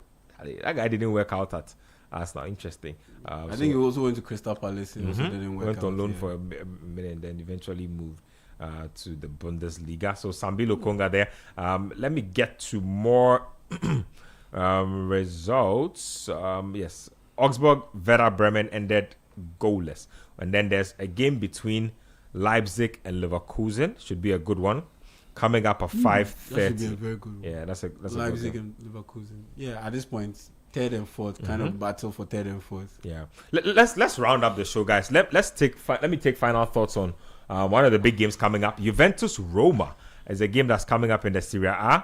It looks like it will be a good game. Gasperini is doing his thing at Roma, where he's applying his trade now. Just quick thoughts, guys. Is a top liner in the Italian. Yeah, I'm trying Serie A. to see if Luciano Spalletti is continuing with this trend where he doesn't play any strikers for Juventus. I mean, I think he's been using David. Jonathan Yeah, David yeah, is striking he's for the- him. So yeah. in this game, he's using him. Jonathan David. So Yeah, David, but and then on behind David, he has Conceição Yildiz and and Yildiz. Conceição. Yeah, for a while he was using Conceição and Yildiz as the False nines. as the false nines, and he would have Jonathan David come off the bench, and so yeah, that's pretty much the interesting part I wanted to see. But Juventus I look think weird. yeah, but I think Look at the names on the sheet. I'm Yeah. like, this does not look like Juventus Yeah. at all. I'll give it to Juventus. I mean, these days, their performance has improved a little bit. It's not standout, Yeah. but it's coming along gradually. And yeah, AS Roma on the other side, they've teetered off a little bit. And with Juventus playing at home, Kenan Yildiz in good form, and the fact that now they can rely, they seem to be able to now rely on Jonathan David. His work rate really helps them out on the front line. I think I'll give them the edge to win this one. Just on that, I think Openda is also featuring. He's in also the on game. the bench. He's part of Juventus now, and they have speedy guys. No, Openda's a Juventus. Interesting. I think he's starting. Not the lineup I had. Let me just do it. Let me just see it again. So the lineup I had. Let me see. So okay, I don't even know. Okay, so this is a possible lineup actually because the game's at 7:45. So I don't think this is even it's not out conclusive. yet. So It the hasn't possible been lineup I confirmed. have has Jonathan David, Conceição Yildiz, Yeah. Andrea Cambiaso, Kefren Thuram, and Manuel Locatelli. Yeah. Weston McKennie, Kalulu Bremer, and Lloyd Kelly. Yes, I was just pointing out that he might continue that trend by playing Yeah. Openda there rather than David. But I think the form of Yildiz has been. I think he'll play David. Yeah, I think the form of Yildiz has been quite good. He's been one of those players that have spotted one of the bright sparks in the Juventus team. He's been able to consistently. I think he's one of the best young players of the season so far. Just sorry, and the very odd thing that I find with Spalletti, what he's done with his team, aside the false nines and all, is that he's playing Coop Miners as the left-footed centre back in the 3-man back line. No, but Coop Miners actually can play a little centre back. He's not. I've seen the Dutch use him there a little bit. Yeah. And they move him around a lot. Yeah, It's like he can do a lot of things. Yeah, that for me was quite a bold call Yeah. to make, especially when Juventus early in the season had their struggles. They had to sack Igor Tudor, their head coach, and he came in. He started playing Kostic a little bit more, Filip Kostic. Then he came in and made that change by introducing Coop Miners on the left side of their 3-man back line. And so for me, he's made some changes and made Weston McKennie a little bit more prominent part of this team. Uses his energy a lot, and to be able to make up for the lack of legs in that midfield. I mean, once you play Locatelli, he's not the fastest. I mean, and you can't put all the responsibility on Kefren Thuram to be able to do that. So once you have McKennie and Kefren Thuram in there, and you have Locatelli more or less playing as a deep line playmaker, spreading the passes around, it works well. Just to touch quickly on the Premier League, I think it's important to note that with Man City's win, at least Arsenal play Everton now, they go top of the table. Oh yes, very Which important update. is- Let me just check that out real quick. Which is a very interesting point in terms of putting pressure on Arsenal. Now they go into a game against Everton. This table is confusing me a little I mean, right now. before the start of the game, they trailed Arsenal by 2 points, and now they've won. So I'm they not should sure why be the leading- Premier League websites have not updated. Yeah, they should be leading us now by a point. But I'll get you an updated table from the BBC in a bit. Yeah, but I think Arsenal now go into that game, and I think if Yes, they Manchester draw, City are actually top by a point. Yeah. So 37, 36, 33 is and what the top on three goal looks like. difference, I think Arsenal should have a better goal difference. No, Should be- actually. really? Manchester City have a goal difference of 25-20, actually. So they are. So even a draw for Arsenal would leave Man City top of the table so going they- into the so weekend, they have to- going they into have- December. So And they have to already win. They have to win this game, They and have that's to. added pressure. That's added pressure, and that's going to be continuing for every week now going forward if City can maintain this pace. So I think it puts a whole different complexion. If Arsenal play first, obviously they can increase the gap and then put it on City. Yeah. But if City always end up somehow playing before them, it now puts the pressure on Arsenal to be in a title race that they had already won, which is going to be Look at interesting for Manchester them. City, who were supposed to be finished. And Arsenal better pray they don't lose, because if they lose and Aston Villa win, Aston Villa will catch up on points with them as well. So it's a lot going on. And if Aston Villa's game Yeah, is play against Man United, United, yeah. Very dicey. it You don't can, even know- it can you don't easily even go. know It's a how game it Villa turn can out. win. It's a game they can draw. Yeah. It can go either way. But that's it from us here. Thanks. Thank you very much, Yao James, and thank you, Manuel Welcome. Kwache. Thanks to Edem Kai as well for helping us out a little earlier on the show. Big shout outs to Daniel Squashy for hands in the studio. Shout outs to my YouTube guys, including Kwame357, very dedicated viewer and listener of the show and all our other shows. You out there with a couple of the other guys really, really hold us down. We appreciate all of it. The entire YouTube community that show up for Panorama, Republic of Football, and everything else that we stream. Big shout outs to our X and Twitter community as well. We appreciate the love. I'm Benjamin Nketiah. Same time tomorrow, the Republic of Football will be back on all platforms. Enjoy the rest of the programming. Keep listening.